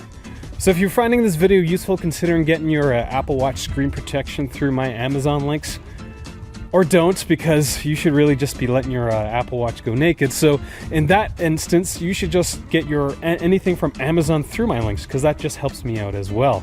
Now, what we need is a product that provides a bit of, something, and isn't constrained by the shape of the device. What could that be? A liquid screen protector. The pros is that, liquid screen protectors are not noticeable. The cons is that, well, they offer minimal amount of protection, and they're generally expensive for what you're getting. Now, despite being my preferred product in this video, I'm not 100% sold on liquid screen protectors for the Apple Watch. It is the best solution, but definitely not a great solution. There's a lot of marketing fluff that goes with liquid screen protectors, such as improved impact resistance, scratch resistance, and oleophobic coating improvements. Out of those three things, I was only able to prove that liquid screen protectors improve the impact resistance of the glass that it is applied to. If you need all the details about liquid screen protectors, do check out that video. It technically will improve scratch resistance as you are adding a thin layer of glass to the device, but here's the thing. Once you scratch it, you can't take it off or replace it, which means it's physically, your Apple Watch has been physically damaged, like the screen. The liquid screen protector goes on, it's part of your screen has become damaged. For the oleophobic claim, well, it did make my older devices feel smoother, but water didn't roll off of them like it's supposed to. Smoothness, if you value the smoothness of your newer devices and you want that feeling on your older devices, then yeah, the liquid screen protector works great. Now, from my perspective, the final kick to the face is that these products are expensive. They run around $30 per pack, with the only upside is that you can apply one of those wet wipes in the package to 3 to 4 devices, so you could just smear it on everything like butter and bagels. Now again, it is better than nothing, but not by much. And speaking of nothing, let's just let your Apple Watch be. Don't put anything on it. The pros for just letting it be is that it's free. Well, free if you consider that your Apple Watch, if you don't take into account the cost of your Apple Watch. The pro is that, well, there's no protection.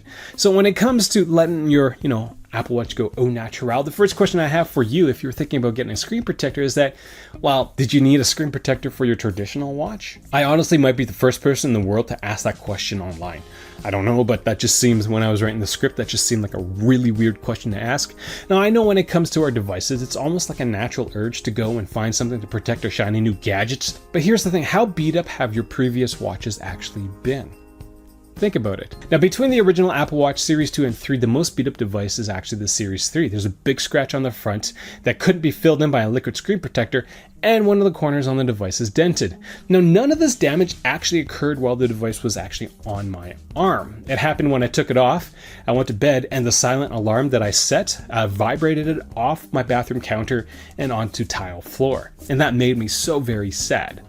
But I'm over it because, well, I still wore it for 4 months after that, and it didn't really bother me that I had a scuff and a scratch on it. My oldest Apple Watches, this original Apple Watch and the Series 2, despite being worn every day for almost a year, have no noticeable scratches on them. And I honestly bang my wrist on a wall on a daily basis. If you're really worried about the screen protection, like I'm not a terribly clumsy person, but these two devices, being the oldest Apple Watches that I have, look pretty good. Now, I know I'm not offering any solace to people who absolutely hate seeing scratches on their devices, but if I had to choose between cheapening the look of my device or using my device with a tiny scratch on it, I choose the latter.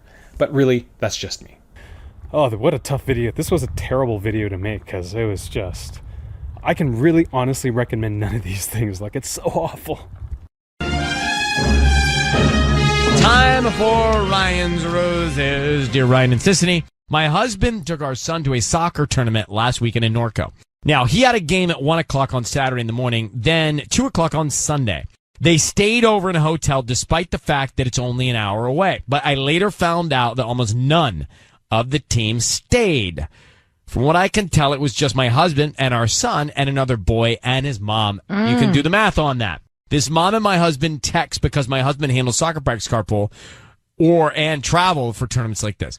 I didn't think much of it till now. So, Colleen, I see what you're thinking. You think that they decided to stay, and you think if someone on between this other mom and your husband, what were the kids doing?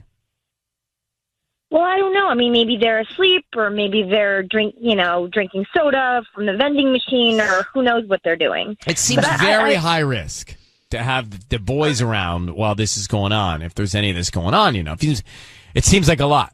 I don't know that anything happened when they were away, but they're just spending time together, and they're texting, and so I just don't know. Why would they even? If no one else on the team was staying, why would they even? Right. I'll tell you what. We're gonna call him and try and find out how long you've been married. We've been married for 11 years. Next, Roses. All right, Colleen is on the line. Now, Colleen, we're going to call your husband and see if we can find out what was going on. The soccer tournament.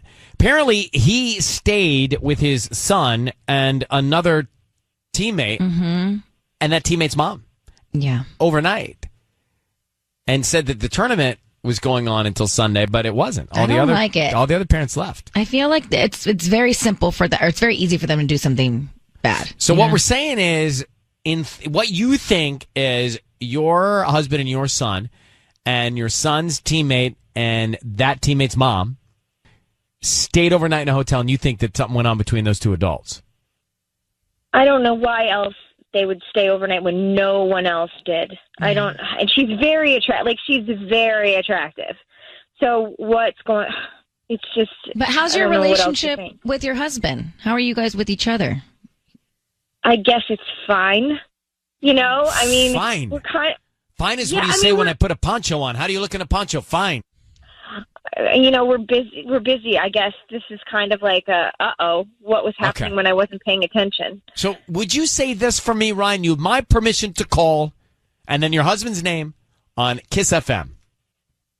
Ryan, you have my permission to call on Kiss FM. So, Colleen, stay very quiet. We're going to call him now, and Sisney's going to see what she can find out. And don't say anything till we tell him he's on the air, okay? Yep, okay. What is this other mom's name? Crystal. Okay, hold on. Here we go.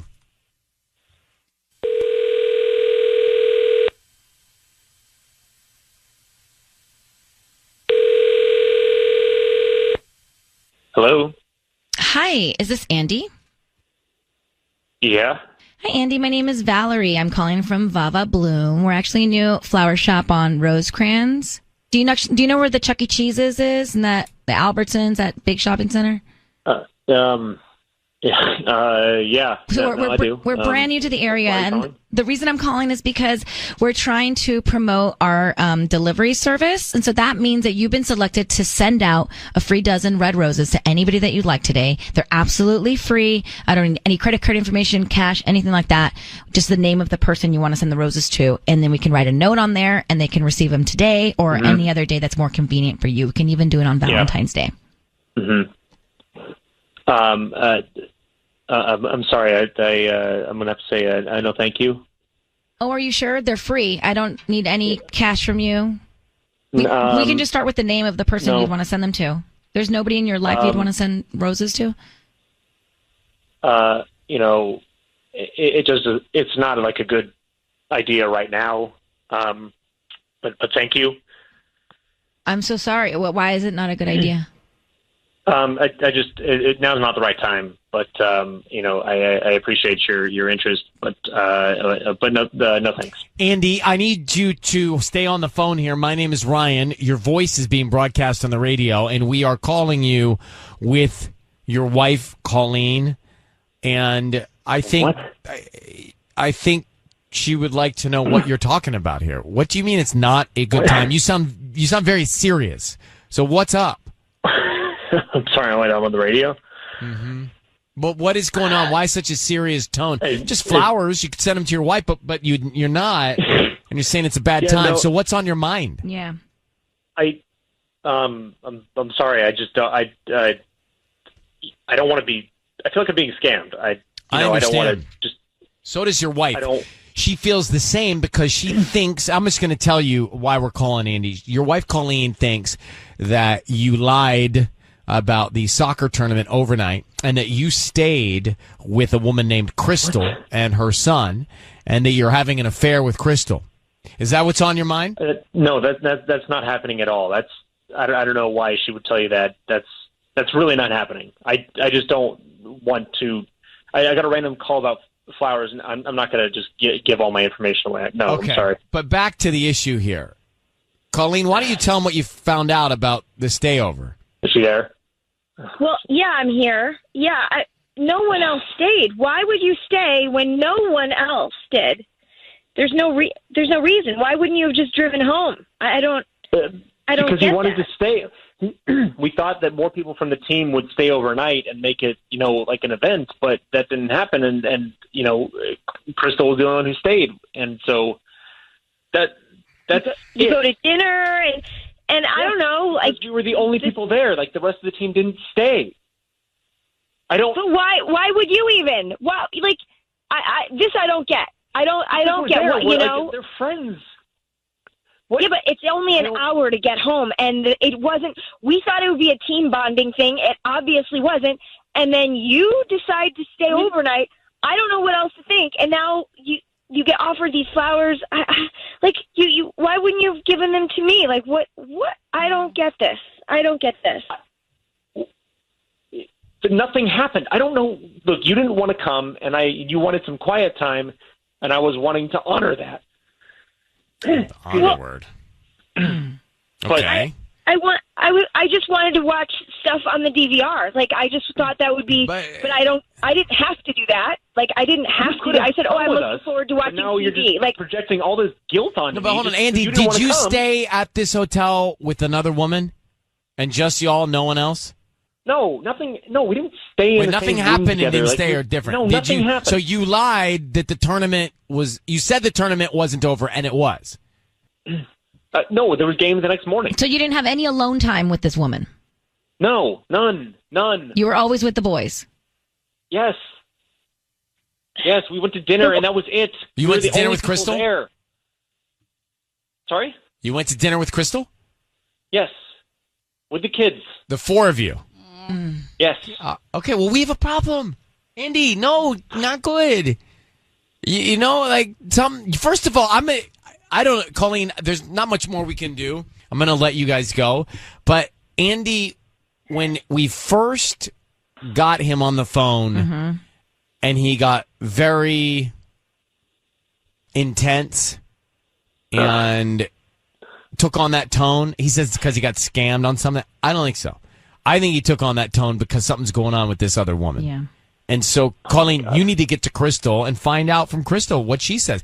And body language. See her in person. Yeah. All right? Yeah. Body language test. Oh, man. I don't know what else to tell you. Like, nothing happened. Can we talk about this? This But feels saying really nothing bad. happened is this guilt. feels very... When you say nothing happened, that's guilty. Oh, God. Because you're already, like, when you say nothing happened, right. that means you were in a situation where it could or couldn't have. That's true.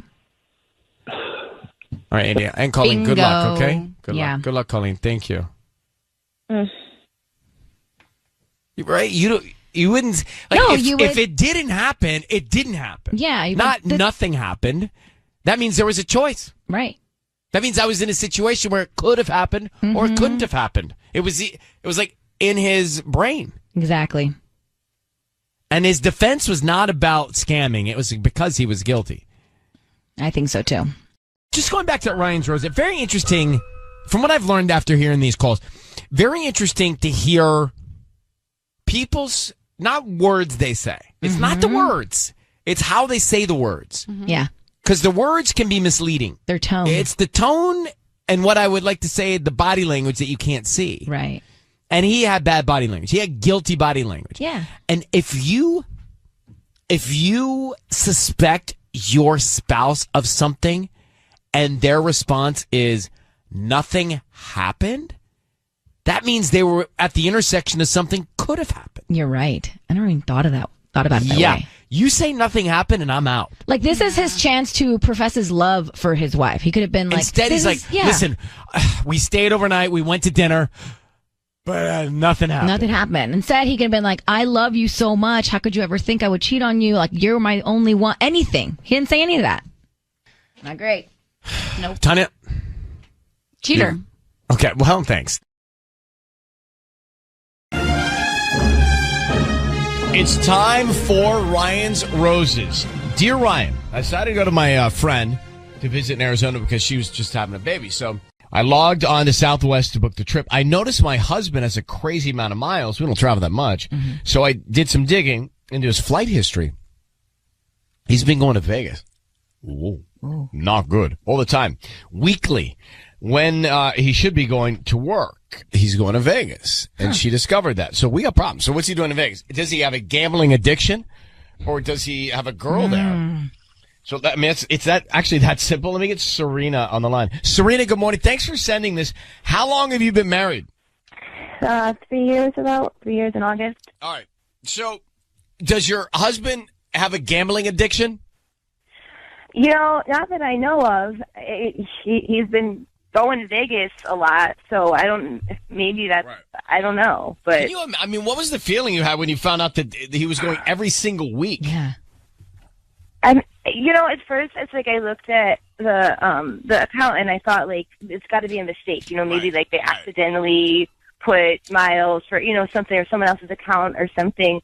Because he's gone like a lot for his job and stuff. He's in marketing, so he goes to like conferences or in San Diego and things like that. But it's crazy. I don't know why he'd be going to Vegas every week. Let's find out. Yeah. Let's find out. And is he flying there like in the morning and comes back the same day, or is it overnight? That's the thing. Like, there's a couple of overnights, that he's been gone, but it's all been, things for work and things like that.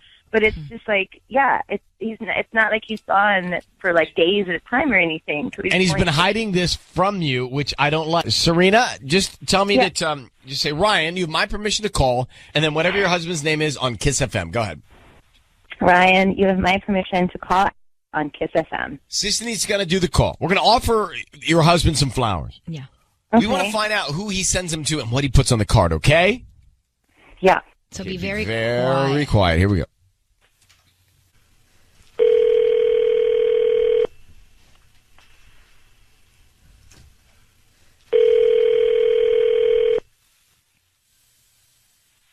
Hello? Hi, may I speak to Alex? Yeah, that's me. Hi, Alex. My name is Lauren. I'm actually calling from Flowers and More. How are you doing? I'm good. How are you? Well, good morning. I'm actually calling because you've been chosen to receive a free dozen roses today. How was I chosen for that? You maybe bought something online in the last 6 months to even a year, and you opted in to get some promotions. And so I'm just new in La Puente, and I'm just trying to promote my business. So, giving you a free dozen roses today, you can actually send them to whoever you want. They're free. Okay. I don't have to purchase anything. Just send them to somebody. Yeah, and I don't even need any information from you or anything. So I just need the name of the person you want to send them to and a quick note, and then we can send them this afternoon. Okay, sure. Yeah, I'll do that. Let's send them to Stacy. Stacy. Okay. And then what would you like to write on the note? Let's have the note say, does he do this for you? Alex, it's Ryan Seacrest. I need you to know that your voice is being broadcast on the radio. I have your wife, Serena, on the line. Who is Stacy? Stacy is my new intern. Does he do this for you? Does he do this for you? What does that mean? Alex, what? Who are you talking about? Yeah, who is this whoever's in Vegas? What is... Alex, Vegas, what? Alex, are you going to Vegas every week? I travel to Vegas for business sometimes. Mm-hmm. Do you go to Vegas every week, Alex? I don't know how I Alex, we know. We have your flight history. I have Southwest has shown us your flight history. We know you're going every week. You're coming in. Sometimes you stay. Are you cheating on your wife in Vegas with anybody there at all?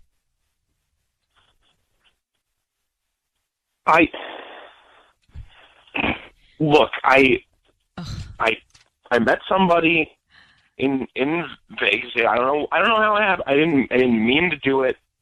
Oh, come on, bro. You didn't mean it. You have a wife. You didn't mean to do it. You didn't mean to fly to Vegas to hook up with some chick named Stacy. How long has this affair been going on, Alex? Look, I was at a bachelor party in Vegas. I met this girl. It was just some crazy connection, and I don't have that with a lot of people.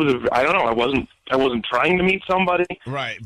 So you didn't mean to get on a plane to get to Vegas to meet this girl, but you did, and you cheated. And how long has it been going on? Well, we met over the summer during a bachelor party. When do you want to tell your wife that you're having an affair, bro? When was that going to come up? I was going to break it off. You were going to break it off with Stacy or with me? So considerate of you. I've been trying to with Stacy. I've been trying to end it. I know it's not right. You I just haven't been trying very hard. You've been flying to Vegas every week. So how hard have you been trying to break it off? And every time I say this is when I go, I say this is what I'm going to tell her. I can't break up with her by text or anything. I had to tell her in person, and then I just get there and I can't do it. And it's just, Alex, you are I don't even want. I don't know how much airtime I want to give you right now. I am so happy that I found out this right now this way, because now I don't have to waste another 3 years with you. How could you just throw your 3 years of marriage away? it wasn't on purpose. Alex, are you an adult? Come on. Are you an adult? I'm sure you've made plenty of mistakes before. I don't think I've made a lot of mistakes, but I'm not married. I don't get married, so I don't screw it up. Fair enough. Thank you. But Alex, I'm hanging up on you because you've got to talk to your wife. You've completely shattered her heart. Serena, I'm sorry, baby. I'm sorry, but at least you know. Yeah, I'm really glad I know now. I'm really glad that I found out now, because now I don't have to waste another 3 years on this weak loser. Oh, my gosh. I feel so bad. All right, well, you know what? Don't even feel bad. Feel bad for him. I do feel bad for him. I do. Good luck, and we wish you happiness, okay? Yeah. Okay. Thanks for calling. Thanks. All right. Bye. Bye-bye.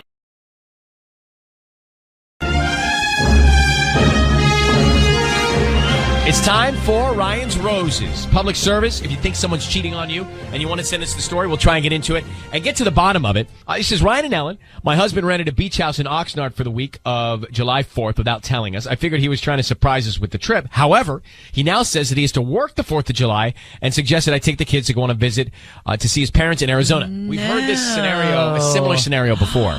Horrible.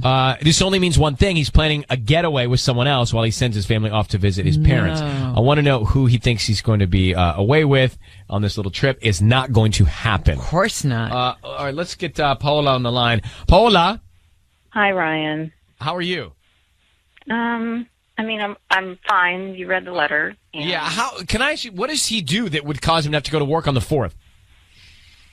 He's a contractor, so sometimes if things aren't right on site, they still have to go out. So because it has to be safe, you know what I mean? Mm-hmm. Yeah. How did you find out he rented a beach house? Guys, the credit card receipts come to me. I mean, I'm not an idiot. The credit card bills come to me. I'm the one that's writing the checks every month. So I saw it and I thought it was a surprise for us. I thought it was going to be something fantastic for the family to do together. Has he ever sent you to his parents or asked you to go visit his parents before? Is that something he's done before? I think a long time ago when he was really busy working on a project we went, but it wasn't, he hadn't rented a house, Ryan. Why didn't you bust him right then and there? Because I didn't want to believe it, and I don't know. Right, but I'm not an idiot, and... Right. Well, you have proof. How long have you been married? We've been married 7 years. Paola, I just need you to say, Ryan, you have my permission to call, and whatever his name is, on Kiss FM.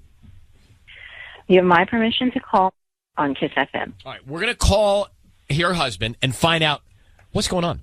Okay. Who's top of mind, who he sends the roses to, and then what he puts on the card, all right? That's what Patty's going to do. Okay. Okay, good luck, sweetheart. Thanks, Ryan.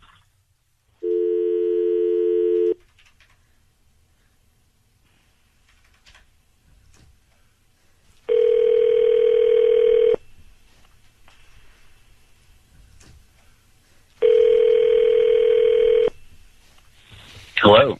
Hi, may I speak to Mark? This is Mark. Mark, good morning. My name is Patty, and I'm calling from Sweet Dreams and More. How are you? I'm doing good. I'm actually calling you because you've been chosen to receive a free dozen roses. They're completely free, and you can send them to whoever you want today at no charge. Plus, I'm also including free delivery, so you don't have to worry about that. And also a quick note, about 2 or 3 lines, where you can send a quick thought to the person that's getting the roses or the flowers. Okay, sure. I have a few bouquets. I have white roses, red roses, or a combination of wildflowers. Okay.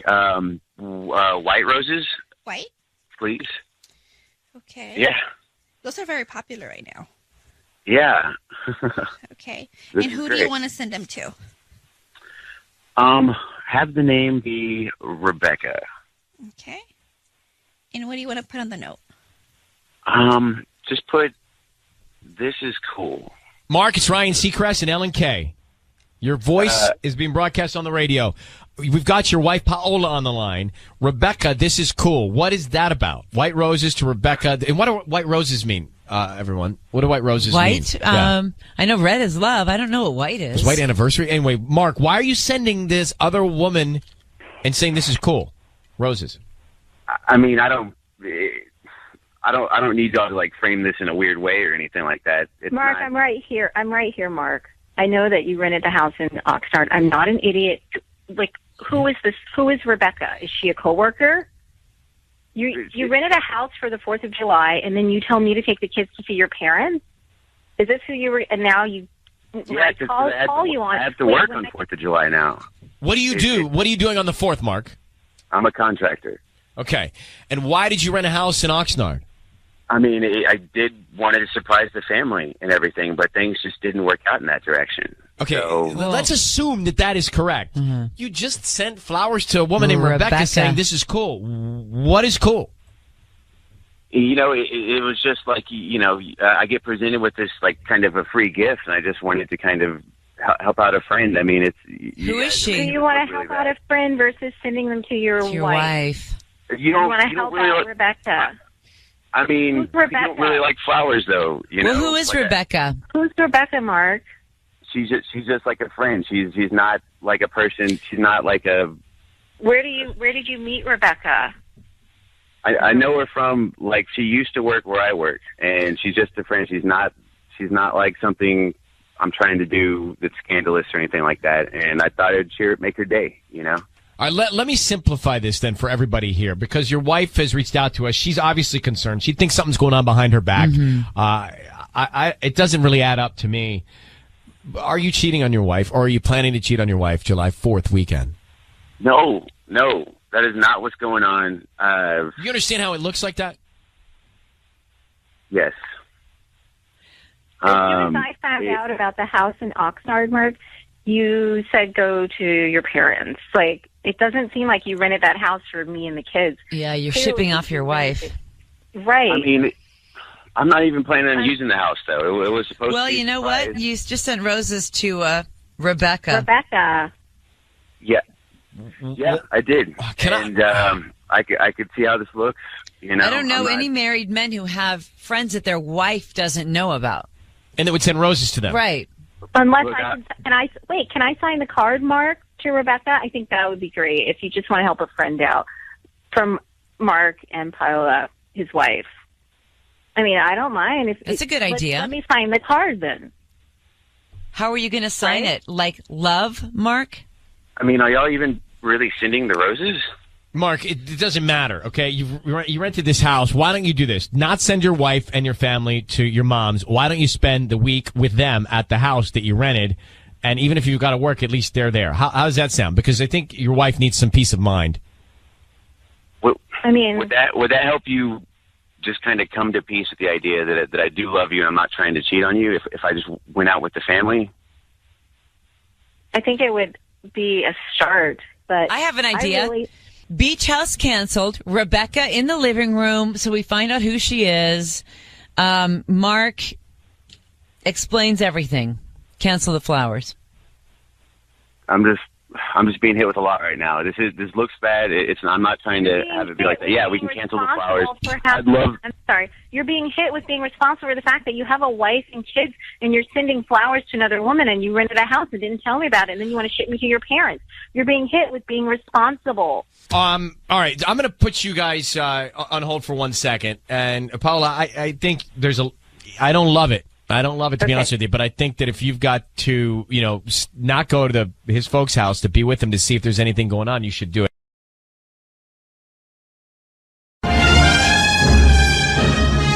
All right, it's time for Ryan's Rose.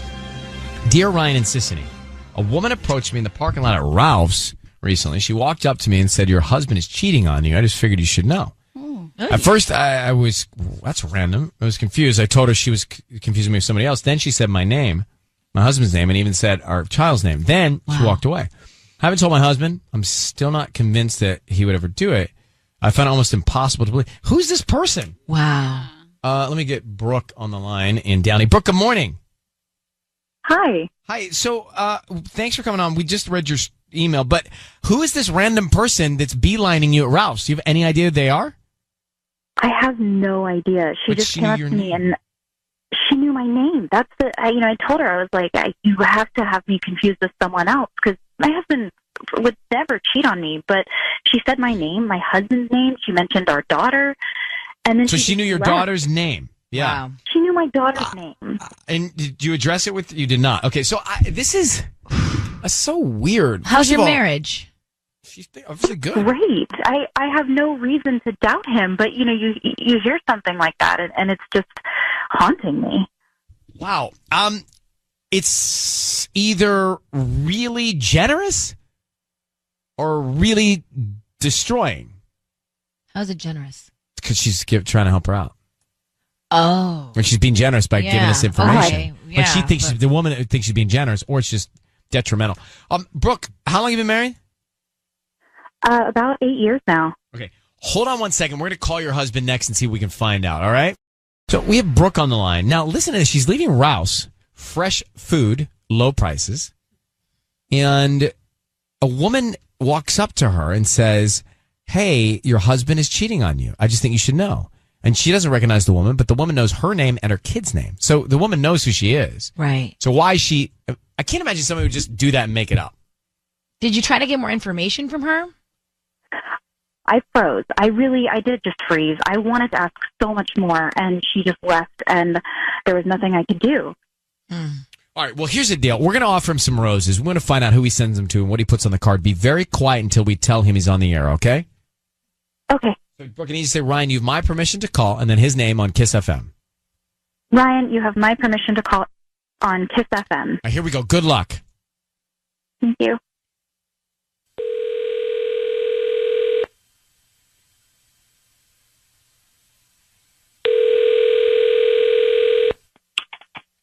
Hello? Hi, is this Eric? Yeah, this is Eric. Hi, my name is Janelle. I'm calling from Kabloom. How you doing? Doing all right. How about you? I'm good. Thank you for asking. So we're a new flower shop here in Downey, right on Firestone near the Portos. You know where that is? Oh, yeah. Nice. Okay, so I'm trying to promote my business, and the reason why I'm calling you is I'm offering you a free dozen roses that you could send to anybody that you'd like. They're absolutely free. I don't need billing information, a credit card, cash. We just hope that you refer us to friends and family. Oh, wow. That's awesome. It is. So I just need the name of the person you would like to send these flowers to. Oh, yeah. I want to send them to my wife, Brooke. Brooke. Okay. And what would you like to put on the card? Can I have it say, free flowers, lucky day, love me, love Eric. Oh, free flowers. You don't have to tell her that they're free, but okay. Free flowers, lucky day. Okay. Could you hold on 1 second, please? Yeah, of course. Well, I wasn't ready for that. What? Why are we You holding? told me to hold. You told me if they send the flowers to their wife, then just to put them on hold. All right, well, you caught me off guard. What? What do you want to do? I'm going to come in. Well, no. Eric. Eric, hello, Yeah? it's Eric. It's Ryan Seacrest, and your voice is being broadcast on the radio. Good morning. How you doing? Oh, doing all right. How about you? I'm good. We're part of the flower thing campaign. I have your wife Brooke on the line, and she has given us your number to call you. Hi, Brooke. Oh, hi. So, Eric, I'm going to just tell you the reason we're all on the phone together. A woman came up to her leaving Ralph's and said, she called her by name, she knew your kid's name, and she said that you are having an affair. You're cheating on your wife. What is this all about? Wait, what? No, that's awful. I'm definitely not cheating on my wife. I would never do that. Well, Brooke, explain what you heard from this person. I'm so sorry. She came up to me and she said that you were cheating on me, and she knew my name and your name and our daughter's name, and I just got so scared. I didn't think you would do it, but I mean, she knew our names, so I didn't know what to think, and I was just really afraid to ask you. Wait, what did she look like? Does she have short brown hair and glasses? Yeah, like kind of tall. What? Yeah. Who's that? Yeah, I know who that is. That's Rick's, my buddy Rick's ex-fiance. You remember Rick from my college bud? Yeah. He was engaged to this woman, and she cheated on him, so he broke off the engagement. I remember that. I remember you telling me about that. What does this That have was to do her? with you guys? Well, she probably wants revenge on me, because what I did not tell you is that I was actually the one that told Rick that she was cheating on him. So and she obviously tried to deny it, but Rick knows I'd never lied to him, and Rick believed me and broke off the engagement then. Wow. Oh. Wow. I'm so sorry. So this is all getting back at? Yeah. I believe that's probably trying to get revenge on me because broke off the engagement. But honestly, I haven't heard from her in a while. But that's weird. I totally believe it because I remember when this happened and I remember how messy it was. I completely believe it. All right, well, you guys take your perfect marriage. We're going to let you go. Thank you very much for reaching out. Wait, Brooke, I'm bringing home some real flowers tonight. All right? I love you. I would never cheat on you, and I'd never do anything to hurt you. I'm so sorry. I don't know whether to be happy or sick. Wait, I'm so happy. That almost made me cry. Thank you. All right. All right, guys. Happy marriage. Bye. Bye. Thank you. All right, well. That's sweet. Well, don't tell me you don't believe him. Well, the only thing I thought... Oh, the only thing I thought was he sent the flowers to her out of guilt at first. I was like, oh, he's so guilty. He's going right for sending her flowers to make up for the guilt. Gosh, I didn't even think that. Well, that's what I thought, but now I don't believe that. But then once they were all lovey-dovey, I was like, all right, well, people could be bored of that. Who's going to be bored of that? Well, I think people, they're like, all right, they're fine. Next. They're not fine. They're calling Ryan's roses. They're not fine. So, what? Well, no, they're not fine because she even... Yeah, that's true. If it was so good, why would she even question it? Like she'd go to him and be like, who's this crazy person? Yeah, how people deal with things. Some people deal with things different ways. No, I think Tanya actually took the nail and the hammer. Wow. And put it together on the head. I'm gonna save this tape. And so you're right, because if they were so as they sounded, but he was almost, I think I was out of guilt. I'm saying, I'm getting you on your own So you flowers. actually think this man is cheating and he made up that whole story? I don't think that, but I think the relationship isn't as good as it just sounded there. Now, if you've ever suspected your spouse of cheating, listen to this. We just did a Ryan's Roses, and it's interesting to hear what people heard, like on their radars, as to why they think he is cheating. When we think, well, maybe he's not cheating yet, but something's up. Now, here's the other thing. And here's the broader question for me. If you've missed it, this is the bigger question. Because the situation, we think, was that he told his friend who was engaged that his soon-to-be wife was cheating on him. So he knew that his friend's soon-to-be wife was cheating, and he shared that information. Yeah.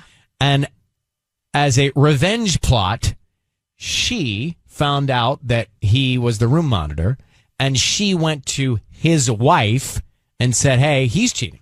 So the question is, when you know that someone close to you is being cheated on, what do you do with that information? Ooh. What do you do with that information? Because it can be very helpful or it can be very hurtful. Yeah. It's kind of like when you know a couple and then they get divorced or they break up, and then you say, I always didn't think that they were for you. Mm-hmm. And then they say, well, why didn't you tell me that earlier? You know? Yeah, you never want to do that because eventually they'll get back together and then you feel awkward. Well, not only that, you just don't know. Like, you only get to see a sliver of what people are really like, right? You don't know what it's like to walk in their shoes. Yeah. So the question is, what do you do with that information? I like to take an anonymous call immediately because that must mean there's something juicy if you're anonymous in North Hills. So anonymous, go ahead. You're on with us. Hi, how are you? We're good. This happened to you. Yeah, pretty much. So what happened was It happened to me basically like a couple of years ago.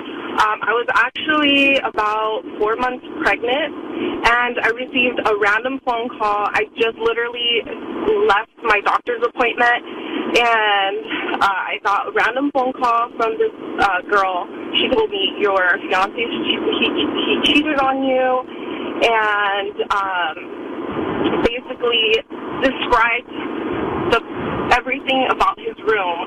Oh, he had a Katy Perry poster on his wall and said, oh, his room looks like this and that. I'm like, oh my gosh, that's exactly how his room looked like. And I believed the whole thing. I started crying. Obviously, I was pregnant, emotional, and everything. And then I confronted him, and when I confronted him, he basically started kind of like the same way the guy reacted, like kind of laughed a little bit, like I know exactly what she's doing. Basically said this girl wanted to have a chance with me, to go out with me, and I never gave her a chance. And she even like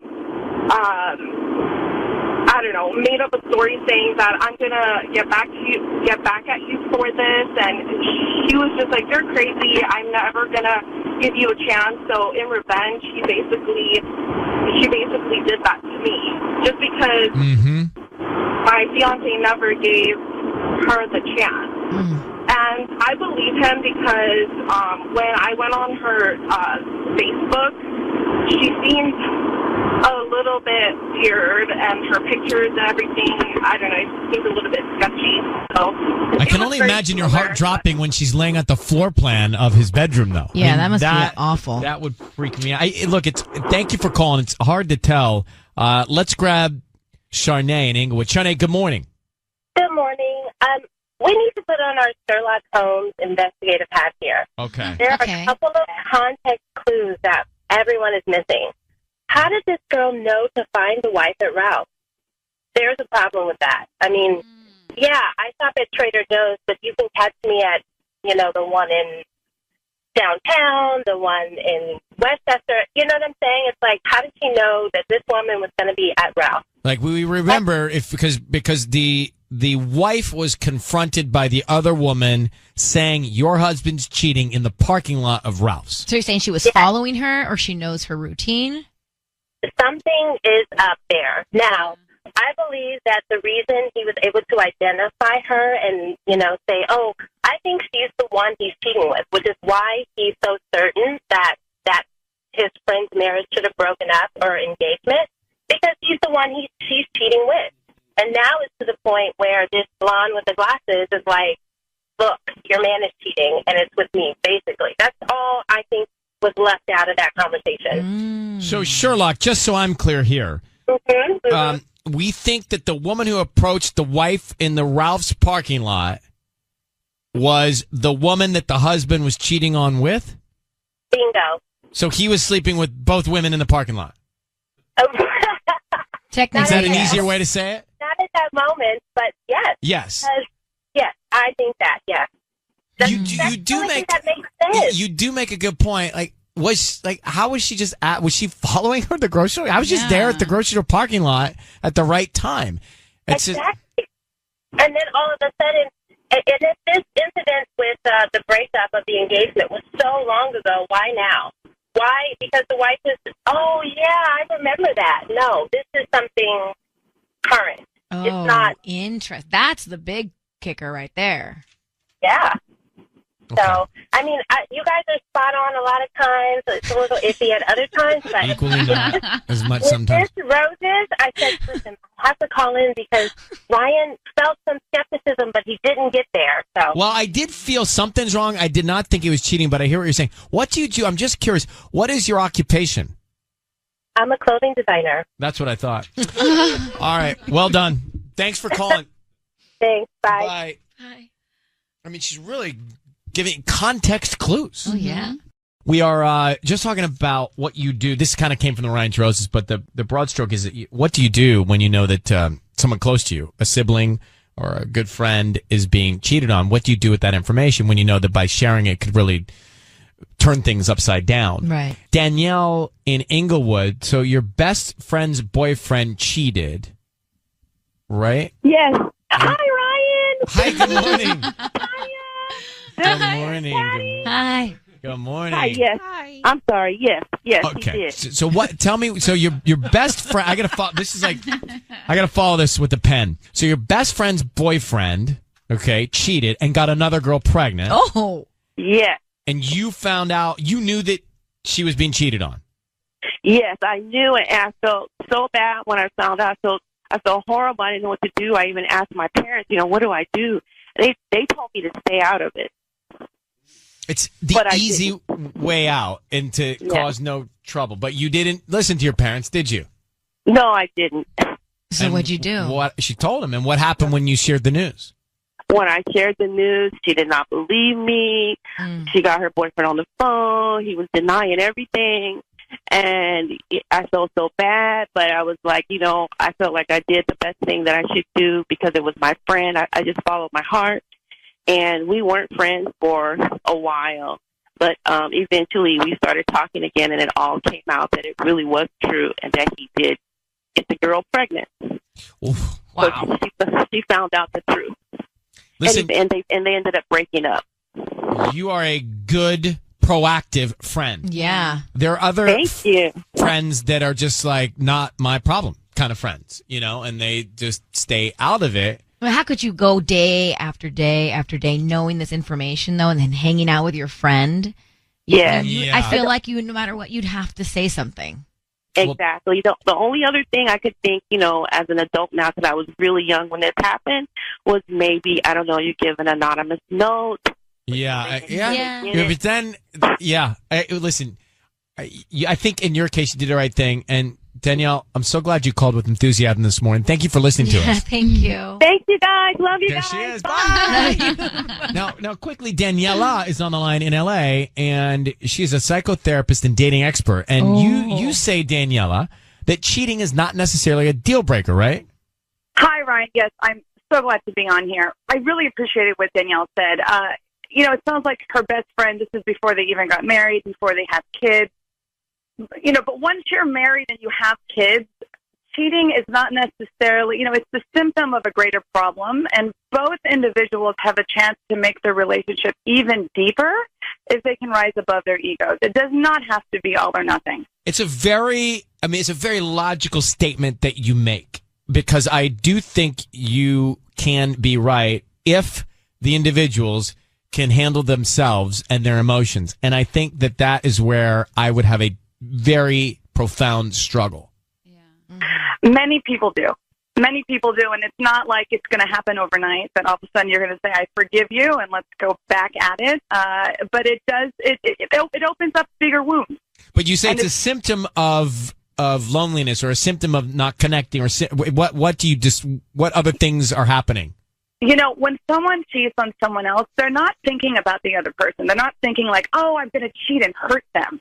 They're trying to fill a need. Maybe they don't feel appreciated. Maybe they're trying to be one up. Who knows? And I'm not saying this at all justifies that. Mm-hmm. I'm just saying that people are human, and they sometimes act before thinking, and it can often be impulsive and not even have any emotional meaning. Mm-hmm. And people need to consider that. Heavy. I really think if anyone's going through this in this moment, that maybe like karma is the reason you're hearing Daniela right now, because maybe you shouldn't give up. Maybe you should. Maybe you're hearing this call on this day because you're going through it, because you shouldn't give up when you're struggling with making that decision right now in your life.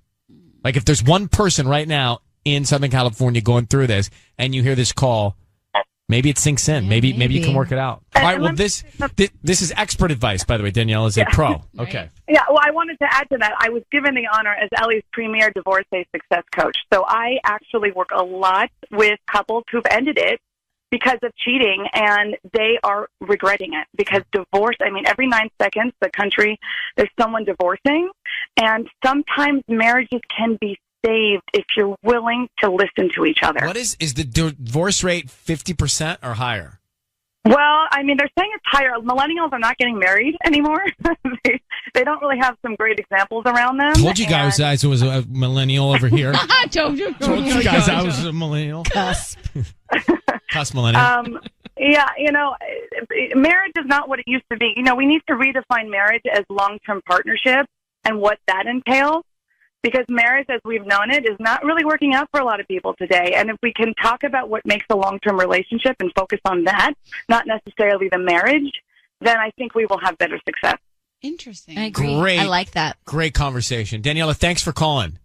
Yeah, it's my pleasure. Happy to come back anytime. Okay, don't eat any avocados. We need you. Okay. There's a recall.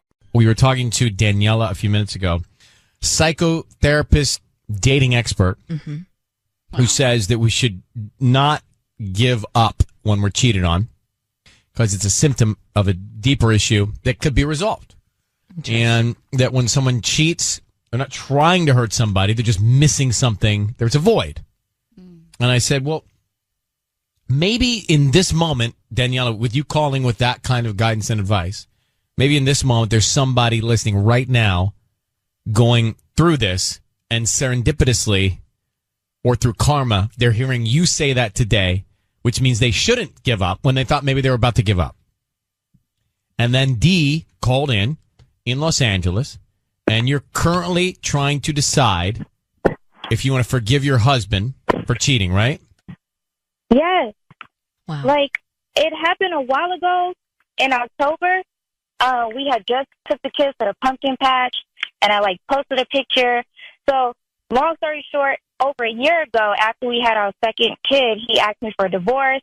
I tried to kind of work things out. He said he didn't want to work it out, and I was a stay-at-home mom. So I went and I got a job. I got a car. I was doing really good. And then August, he's like, hey, I want my family back. So I'm like, all right, cool. Let's work on it. October, this girl messages me on Instagram, and she says my husband's full name, and she's just like, he's a liar. And I'm like, can you elaborate? Because all people lie. That doesn't make any sense. And she, sends me pictures of them two together in, matching sweatshirts, and, she starts, calling my kids names, but not, their full names. They're, nicknames, only names that we call them. Oh. And she's like, yeah, you remember those outfits? And she described the outfits. She's like, yeah, I bought those. He came home with those outfits and said he bought it for the kids. Easter baskets, a whole bunch of stuff. And I'm like, okay, did you guys sleep together? And she's like, well, what do you think? And I'm like, well, that doesn't really tell me anything. And she's like, just going on and on and on. I asked him about it, and he says that it's some girl that I guess from some guy he used to be friends with, I guess his baby mama, and supposedly she's his best friend. And I'm like, dude, we've been together for how long, and we're married? I've never known about this girl. She didn't come to our wedding. Who is this person that's supposed to be your best friend? Because you know all of my friends, and I thought I knew all of your friends. And, she kept, bringing up stuff, different arguments we had. She knew where I worked, the city that I worked in, all kinds of stuff. And he just kept saying, no, we didn't do anything. You sure? Because it sure does seem like we did. Mm-hmm. And so now we're in, March? And we're still having issues because I'm trying to figure out, do I stay for my kids? Do I stay for myself? Or do I just leave it alone? And listening to her, I'm like, you know what? Maybe I should just try. Wow. I don't know. I think look, I always think that everything happens for a reason, cliche, I know, but you're going through that and you heard her say that, and maybe you should take a moment, because what she was trying to say was, let's say your husband is cheating, but he's not trying to do it to hurt you. He's doing it for some other reason, and trying to figure out what that reason is may be more beneficial than emotionally reacting to something else, because you do have kids, right? So, right. You still haven't determined whether or not for sure he's not admitted to cheating yet? No, he says that he did it. And I a small part of me, I really do believe him, because she wouldn't even answer. And I just feel like if I hit up another female and I'm like, hey, I slept with your husband, I'm going to give receipts.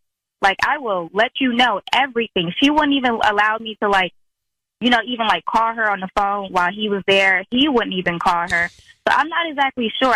I would say that I'm sure that he spent a lot of time with her, but I cannot honestly tell you yes, right, I think they slept together. Why don't you take the advice Daniela gave and in your own way use it for the moment to say to your husband, this is not going to break us. but I want to get to the root of what's going on. And if it happened or it didn't happen, let's talk about it. And if it did or didn't, let's talk about why. But I'm not going to let it break us. Because maybe that's a way to try and take a step in the direction of keeping it together. I think that's a good idea. Because I honestly thought about doing the Ryan's Roses, but he listens to it with me in the morning. So I'm like, that's not going to work. He's not going to fall for that. All right. Why? I think you should not let it break yet and see if you can get, really to the root of what's going on. Exactly. Dee, I'm glad you called. I think that's what I need. I need that. So that's the only way I'm going to be able to get over it. All right. Well, keep us posted, and thank you for listening. Thank you for having me. Thank you so much, guys. Bye. Bye. And the woman does know a lot, but maybe there's nothing going on. But I also think that Daniela was on the air while Dee was going through this for the Dee to not give up yet. It is interesting. To be in that situation. So it just you got to just sit down. It's all about communication. It's all about like you said, Sissany, no. You say that, you say that. It's so impossible sometimes. Like what you just said, getting down to the root of it. I know. There's something deeper than why people cheat. It's like, what is it in your relationship that's lacking? And it's so hard to be mature enough to do that. Yeah. And not just react emotionally. It's time for Ryan's Roses. It's time for Ryan's Roses. Yep. We're going to do it differently. I really do think that sometimes when we set all this up and take a break and come back, it gives the guy a chance to come up with a story, an alibi. So none of that. We're just going to go right now. I'm not even going to say her name yet. Oh, yeah, maybe no names. I will say wife in this situation says, my husband travels a lot for work, like 4 days out of the week, every week. Or so I thought. Says wife. Recently, I accidentally called his office number. I always call his cell, but I hit his work number by accident, says wife. I didn't hang up. I just asked the receptionist for him. She told me that he hasn't worked there in over a year. Come on. Says wife. So much is going through my mind. It's taking all that I have to not explode on him. I want to do roses because I want to find out everything before I confront him. I know he's lied about work. I know he's been leaving town every week. I need to know if there's another woman. Or another life. And here's wife. Okay, we're calling Carla. We're calling him now. Thank you for coming on in Lake Elsinore. I have everything. Or he's clearly leading a double life. He's lying to you. How long have you been married? Married for 4 years. And do you have kids? We do not have children. Okay, I know you know how this works. I just need one thing technically, and that is for you to say, Ryan, you have my permission to call, and then his name on Kiss FM. Ryan, you have my permission to call on Kiss FM. Here we go. We're going right into it. Everyone very, very quiet. Right into it, and be very quiet until we tell him he's on the air, okay? Okay.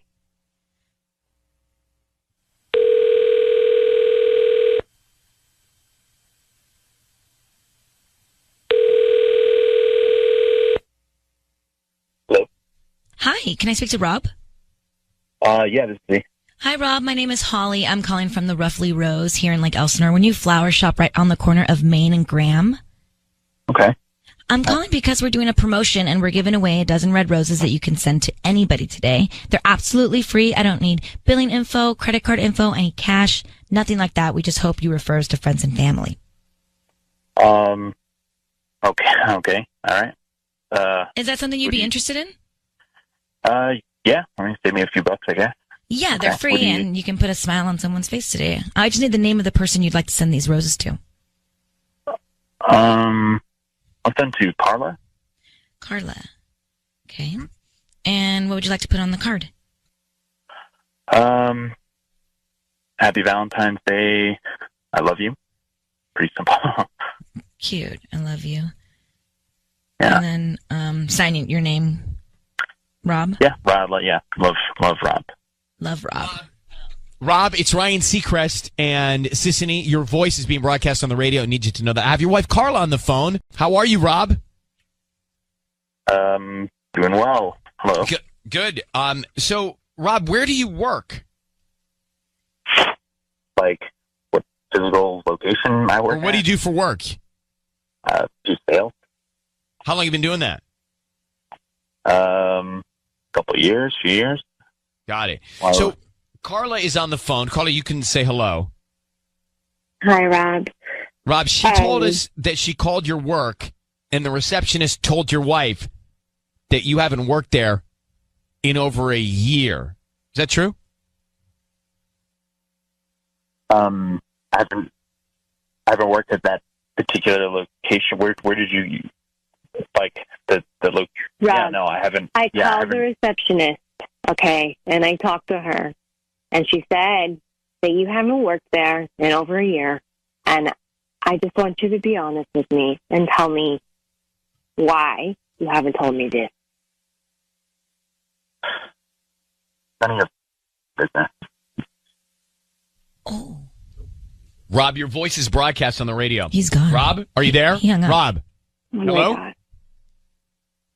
Is he gone? Why is he so hostile, Carla? Did you? I think we pulled that off the air. I hope, but he just dropped the F-bomb. I have no idea. He What's has that never about? said anything like that to me before. Okay, Carla, hang on. Hold on.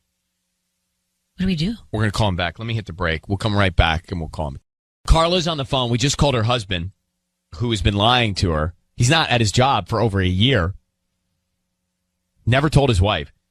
And 4 days out of the week, every week, he travels. Mm-hmm. So is there another woman that he's going to see? Now, Carla, we just had him on the line. Patty, call him back, please, and see if we can get him. And when we told him that Carla was on the phone and said, we know you're lying. You're not going to your job. You haven't been there in over a year. Where are you disappearing? Where are you going? He said, none of your effing business, and hung up. Mm-hmm. I'm going to try, Carla, to get him back. I don't know if I can, but Patty, can you please try him again? Yes. Do you have any idea? Can you read into that response? He said it so rudely and then hung up? I have no idea. I feel like he's a different person. I've never heard him talk to me that way. I don't know what to think at this point. Well, listen, Patty, are you calling him? It's going straight to voicemail. Oh. I don't even see the line picking up. Well, when I dial it, it goes straight to voicemail. I do not know what to do. Hold on 1 second. All right, we're calling him back. Hang on 1 second, Carla. Voice message system. All right. So I don't know what to do. We're at a dead end here. Carla, here's what I will say to you. Obviously something's wrong. I think your instinct is right on this. He's not reporting to work. He's disappearing on town, and then he just said that and hung up on you. So I think he knew it was us, and that's why he sent the flowers to you. yeah, and I think he's probably living a double life. Oh my God. Is there anybody? Do you have a sister? Do you have a parent? Do you have anybody a best friend? Do you have anybody close to you? Yeah, I do. I have a good girlfriend I can call. I need you to hang up with us. Yeah. Get to your best friend. Talk to your best friend about what's going on, and you need to make a plan to get into this. It's not good. Okay? I'm so sorry. Okay. Carla, thank you. Good luck, sir. Thank you for reaching out to us. I'm sorry, baby. Okay, guys. Bye. I can't even understand that reaction. No. I can't even explain that. All right. If anybody has advice on what she should do in that situation, I don't know quite what to tell her. But back to Ryan's Roses for a second. Carla in Lake Elsinore told us that her husband Rob is on the road like 4 days every week because of work. Well, it turns out he hasn't been at his job in years. So what's this double life? Then we get him on the phone. He did want to send the roses to Carla with the note, Happy Valentine's Day, I love you. But then he was evasive. And when Carla told him that the receptionist said he wasn't working there in a year or whatever, it got bad. Here's just a little clip of the call that happened a few minutes ago on Ryan's Roses. And it's 800-520-1027. I haven't worked at that particular location. Where did you like the location? Rob, yeah, no, I haven't. I called the receptionist, okay, and I talked to her, and she said that you haven't worked there in over a year, and I just want you to be honest with me and tell me why you haven't told me this. None of your business. None of your bleeping business. So put that. What is that? Put that together. Yeah, like you should never speak like that to your wife. Well, Jacqueline got up this morning in Anaheim Hills. She did what she needs to do to get here right now, and she has got a theory. Jacqueline, tell me, what do you think's going on? Hi. So Hi. I think when you guys called, I think he knew it was like you guys because he kind of like chuckled or something. And I don't know. I just got like the feeling that he knew that like it was from you guys. And also I have a theory. I think that the reason that he's not at work anymore is because he was probably having an affair. And somehow, you know, he got like terminated, like fired. And maybe that's why he didn't want to tell his wife, because why would he not want to tell his wife that he got like that he left his job if it was like his choice? So But do you think he got fired for having an affair with somebody at work or something else? I'm thinking it was someone in the office because I think he got let go for some reason. Because why would he not tell his wife that he like? And how do you like, explain his tone at the end of that call? Just because, what do you think's going on there?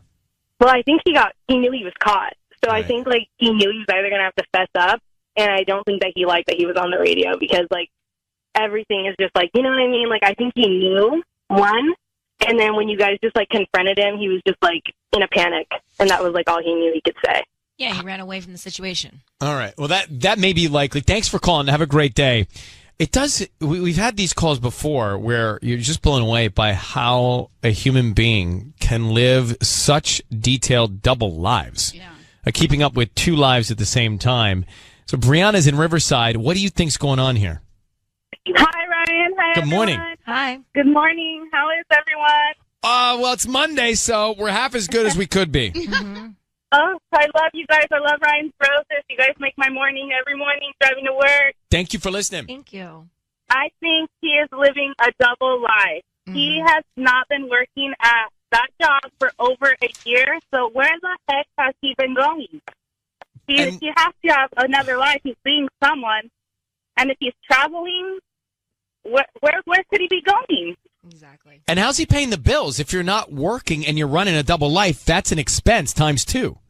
Exactly. So either he's into some dirty business, or he's living a double life, has another family, doing something. And the way he said, none of your effing business to his wife. Well, that was aggressive. That said to me everything. Guilty.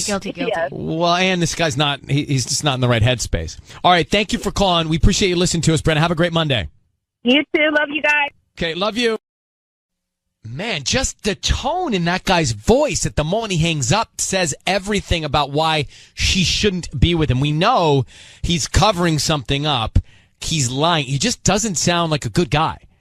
So what should she do? Alma in Los Angeles. Alma, thank you for listening to us. Thank you for listening to Ryan's Roses.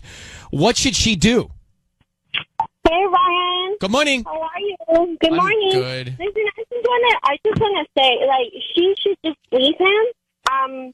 I think no woman that has respect for her own self should stay with somebody like that. I mean, what could she do? What is she going to do if he explains to her? I mean, I wouldn't stay with him after everything that he has done. I just think she should move on. She should just, take care of herself and try to be happy after he ruined her life. Yeah. Yeah, he was demeaning, degrading, disrespectful, all the D's. Not to mention lying to her for the past year. And an L. Exactly. I mean, what are you going to do after that? You can't go on with somebody that way. How can you have trust in him after it? Well, I agree. I think that's the consensus. This is not a good situation. Get out of it. Alma, thank you for calling us today. We love you listen to us. We love you too, Ryan. My sister's right here with me. What's Hi, Ryan. Hola, sis. How are you? Good. I love listening to your radio station. I listen to it every day. Thank you so much. That's why we do it. We love you for having us on. You guys have a great day, okay? You too. Bye. Bye, ladies.